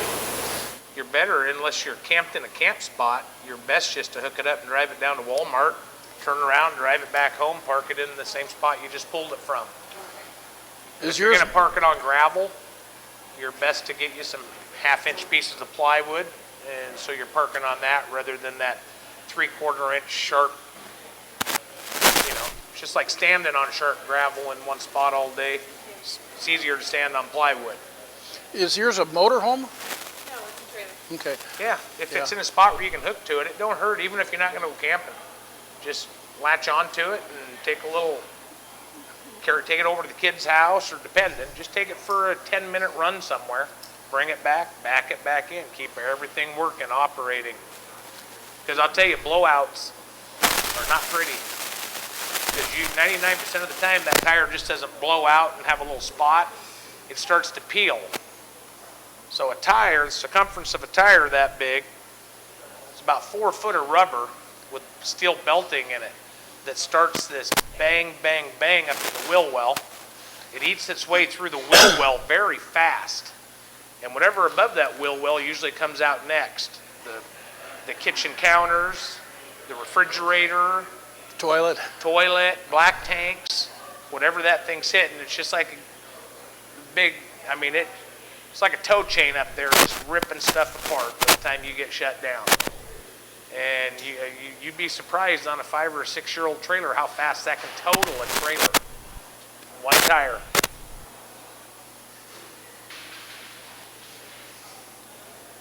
Any more questions? It kind of has roof seals and chassis on here. Roof seals, again, just keep an eye on them. You're going to know if you see a little crack in it. We do sell the product. We have a Dicor product that you can put on there. Best thing to do is when you come in to do that spring tune-up or your bearing pack, anytime you come to Guaranty, our service writers automatically put a line in there that says free roof inspection, because we don't want you mad at us. We don't want you to have a bad trip. We don't want water getting in your unit. We try to catch all the leaks before they leave. We're human. But, you know, nothing worse than a wet bed when you're dry camping trying to fish. And so we will do a roof inspection for you, and we'll let you know, hey, you got a little bit of service needs to be done either now or your next visit. Doesn't cost you anything. So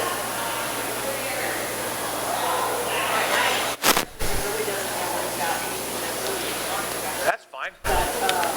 So in my little owner's manual, it says something about a water pressure regulator, that was probably a good thing to have, like when you went to different camps, different places. Depending on where you go, yes. Some of the newer rigs are being built with pressure regulators built in. However, if you're not sure, it's not going to hurt to have another one on there. You can buy them. They just go in. Yeah. The reason for her question is about a pressure regulator. Years ago, it used to be a lot more critical because depending on the pump system that the park was running, or you know, everybody shut their kitchen sink off at the same time, you could get over pressure and blow up water lines. Well, I'm not going to say that, because the first time I say that, you'll go out and blow up your line. So I'm going to say have one. Or a water pump. So, or a water pump, or yeah. So my other question is that I have a camper, so it has a little jack that comes down and raise it, and I can leave the camper there and go do what I want in my truck. Now, how easy is it for someone to go in there and then take my camper and put it on their vehicle and leave? Just About as easy as as it is long for as you. it takes you to load up and drive off. Something that I could do that would prevent that from occurring. That's my little question. Well, about the only thing you could do is not park in that neighborhood. Right. No, it's a valid question, because the only RV my grandfather ever had stolen was his camper out from in front of their cabin in La Pine 30 years ago. You know, now you got... I saw a real neat product you have over there. It's called a wheel lock.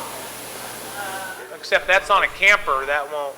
But you can do it on the wheels. There's no wheels on a Pickup camper. Pickup camper. Oh, really? Yeah. But that wheels. Those wheel locks, we cut them with grinders. I was And I carry grinders at work all the time, and they carry batteries. going to say, there's got to be something. I'll think about it. Depends on the leg. After the next... Yeah, I was going to say the legs, you might be able to put a cable something, or... Wheel with pins that are adjustable, you can lock it. You'll get a long master lock. And then they take a 5/8 wrench and unbolt it, and they're done. So Yeah. I want to put a side note on your, drop your camper and go in and have some dinner and a beer and come back, and don't try to load it until the next morning. Here's the problem. Pickup campers, yeah, they've got 4 neat little jacks. When they're brand new, they're just neat. 5 years old, they just look like, you know. The problem is the manufacturers tell you not to store that camper or use that camper while it's on its jacks. You have to support that camper. Those 4 corner jacks, you will destroy the structure in there in a New York second. So, no, it's all right to unload it and, you know, go worry about it being stolen. But when you come back, put it back on before you go in it, because when I was in Idaho 100 years ago, the dealer sold campers, and he'd have them out on the lot, brand new, no blocking under them, and then he'd turn in a warranty for a damaged corner. And the manufacturer always denied him because you're not supporting them. You have to support the floor of that. You cannot use that camper on its 4 jacks because you will destroy those corners. So don't do it. Okay, takes care of that other problem, doesn't it? Yeah. Now this is, you know, if you've been to these before, you'll know Dan and I don't agree on everything. If I bought a camper and I couldn't take it for 2 or 3 days somewhere, take it off my truck, lower it down so I could walk up in it, if I had to then again find something to put it on or put it back in my truck, we would never sell a camper. Well, that's why you have a 5th wheel. So what I'm saying is, if you can't go somewhere and camp for 2 or 3 days and you have to worry about the jacks, there's a problem with camper building. So, but I do suggest when you take it home, if you're going to store it in between camp trips for a greater length of time, a lot of people have 2 55-gallon drums with a sheet of 3/4 inch plywood. Or cinder blocks. Or cinder blocks or something. Just lower it down and take some weight off of the legs. Don't lift them clear up in the air so it's teetering on the jugs, but just take some weight off to take some of the weight off the corners and the jacks. But yeah, the idea of having a camper so you can drop it and run off with your truck. If I got to put my truck back under it every time I get home.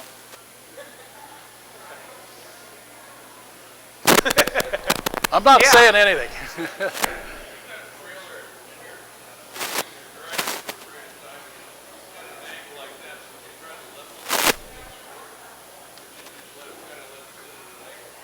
Are you hearing him? I'm not. Yeah. It should store okay. His question is storing it unlevel on a driveway or something. It's going to store okay.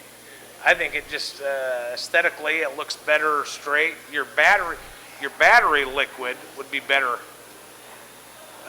level. Of course, it's going to have to be way unlevel to get that much the battery to drain out. No, nothing wrong with that. I have a question for you, and then we'll take your. Now, when you're storing it, is your refrigerator running? Is your refrigerator running? Well, I'm saying when it's stored at an angle, are you running your refrigerator at all? You cannot run a refrigerator off angle, you'll destroy it. Good point. Yeah, if you're just storing it, yeah. But a refrigerator needs to be flat. Okay, young lady in the blue? Oh, okay. How flat is flat?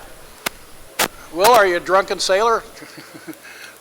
If it's good enough for him. You can only get a bubble level to be so level. Yep. It all depends on your eye and... I think they say 3 degrees. Yeah, which 3 degrees isn't much. Excuse me, front to rear. 3 degrees, a lot of people, you can't even almost tell that.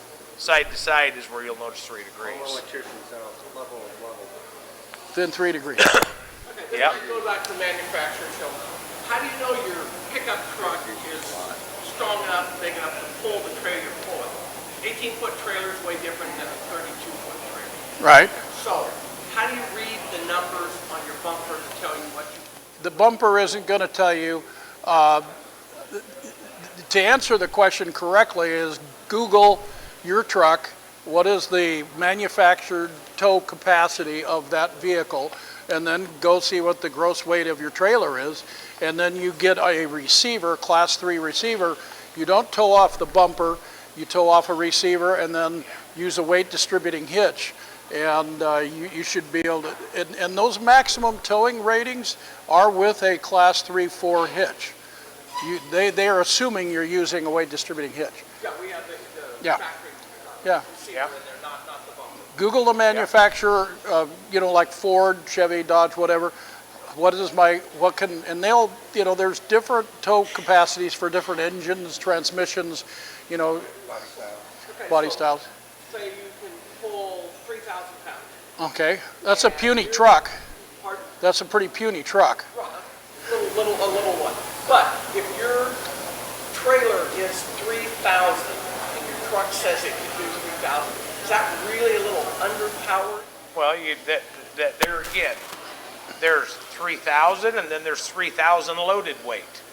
A lot of trailers will have several numbers. This trailer is this much weight, but this is how much weight can be put in it with propane, black water, gray water, fresh water, 6 sleeping bags, 14 cans of mushroom soup. I mean, there's a max weight on that trailer for those axles. So just because the trailer says 3 and the truck says 3, you need sticker in your trailer. yeah. There's a sticker on the side. It should be, depending on the year, on the side of the trailer. It should tell you your gross weight, your gross combined weight. So if the ice is melted off of it, we might be able to read that sticker. Yes. I want to come at this at a different angle. 100 years ago, I used to do inspections for Washington State Patrol for RV wrecks. So let's say that you have a 3,000 pound capacity on your truck and your trailer is 3,800 because you're just pushing it a little bit. And you go around this one corner and it's got a negative camber on it and you hit a bounce. Your suspension is rated only a certain amount. Now it's overloaded. You come down, the vehicle goes like this, you go like this, you go like that. So they take into consideration your suspension, your bearing surface, your brakes, your mass. They take all of that into consideration as how much weight inertia can your vehicle hold. And by fudging that, there is that one chance in a million you're going to end up upside down and about that long. And yes, that's something that you probably, another thing, I was in Texas. I used to be the regional service manager for this big company. This guy was taking us to court because we sold him a trailer. Now his Dodge Caravan was rated at, let's say, 3,000 pounds. We sold him a trailer that was rated at about 3,000 pounds. And he said, I can't go 20 miles an hour. And I went out and looked at it, and I walked up to the back of the coach, of the van, and I started pushing on it, and it just went like this. He had really poor old car tires on his van. And I said, what you need to do is put really good, strong sidewall tires on here. That is your problem. The hitch is right, everything else is right. And I said, he didn't want to do it. I said, he wanted his money back. I said, I tell you what, we will put the tires on. If it fixes it, you pay for it. He took us to court. The judge said, well, did you do it? He said, no. He said, do it. Otherwise, I'm going to throw it out of court. So we put the tires on it like a rocket. So there's a lot of things we need to consider when we are going to tow something. Tires, again, are one of the most important safety items. A car tire is totally incapable of handling the load of a trailer. So if you've got a nice little SUV and it's got really nice Michelins with a really great quiet ride, Michelins have very poor sidewalls. You're going to have to put light trucks on there if you want to tow a trailer. Otherwise, you're going to be in the same situation. So a four-wheel drive truck with pretty good four-wheel drive tires, knobby tires, would probably have the right rating? Well, if you have the perfect scenario, you could probably push the limit a little bit, but let's change this one more time and come at it one other angle. Let's say that you have a nice truck, it's rated at 8,900 pound four-wheel drive, great tires, all of this, and you got a 10,000 pound fifth wheel. You get into a situation and your suspension loses control, something happens, and you slam into somebody else. The guy's lawyer says, well, wait a minute, your truck can handle 8,600 pounds, and you're towing 10, we're going to eat your lunch. It's always better to over truck. I would Yep. always rather go under it. Garage door opener, I learned this years ago. If it says it'll do a 12-foot door, probably better to get a next size garage door opener. Yeah. So if you wear them out. If you're Always going to, over truck. if you're going to push the limit, that's not something you really want to do. See, that's how I, being married long enough, that's how I did this. I convinced my wife I needed to over truck, so she let me buy my new Dodge truck. And she kept saying, boy, that fifth wheel looks terribly small on the back of that big truck. You know where this is fifth wheel going. now, too. He just got his third new truck. That's what I did. Yeah. Oops. Yes, ma'am. If I try to tow a small vehicle behind the coach, I don't need to worry about the tires, do I?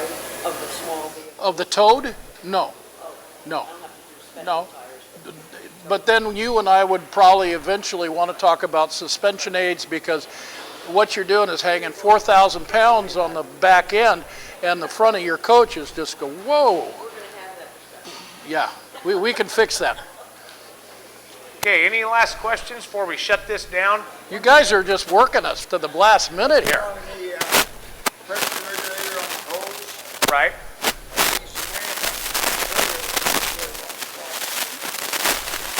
Texas, I went to a campground down there, they run 140 PSI on there. And one day they blew 22 hoses. Oh, yeah. Always put that pressure regulator on the faucet.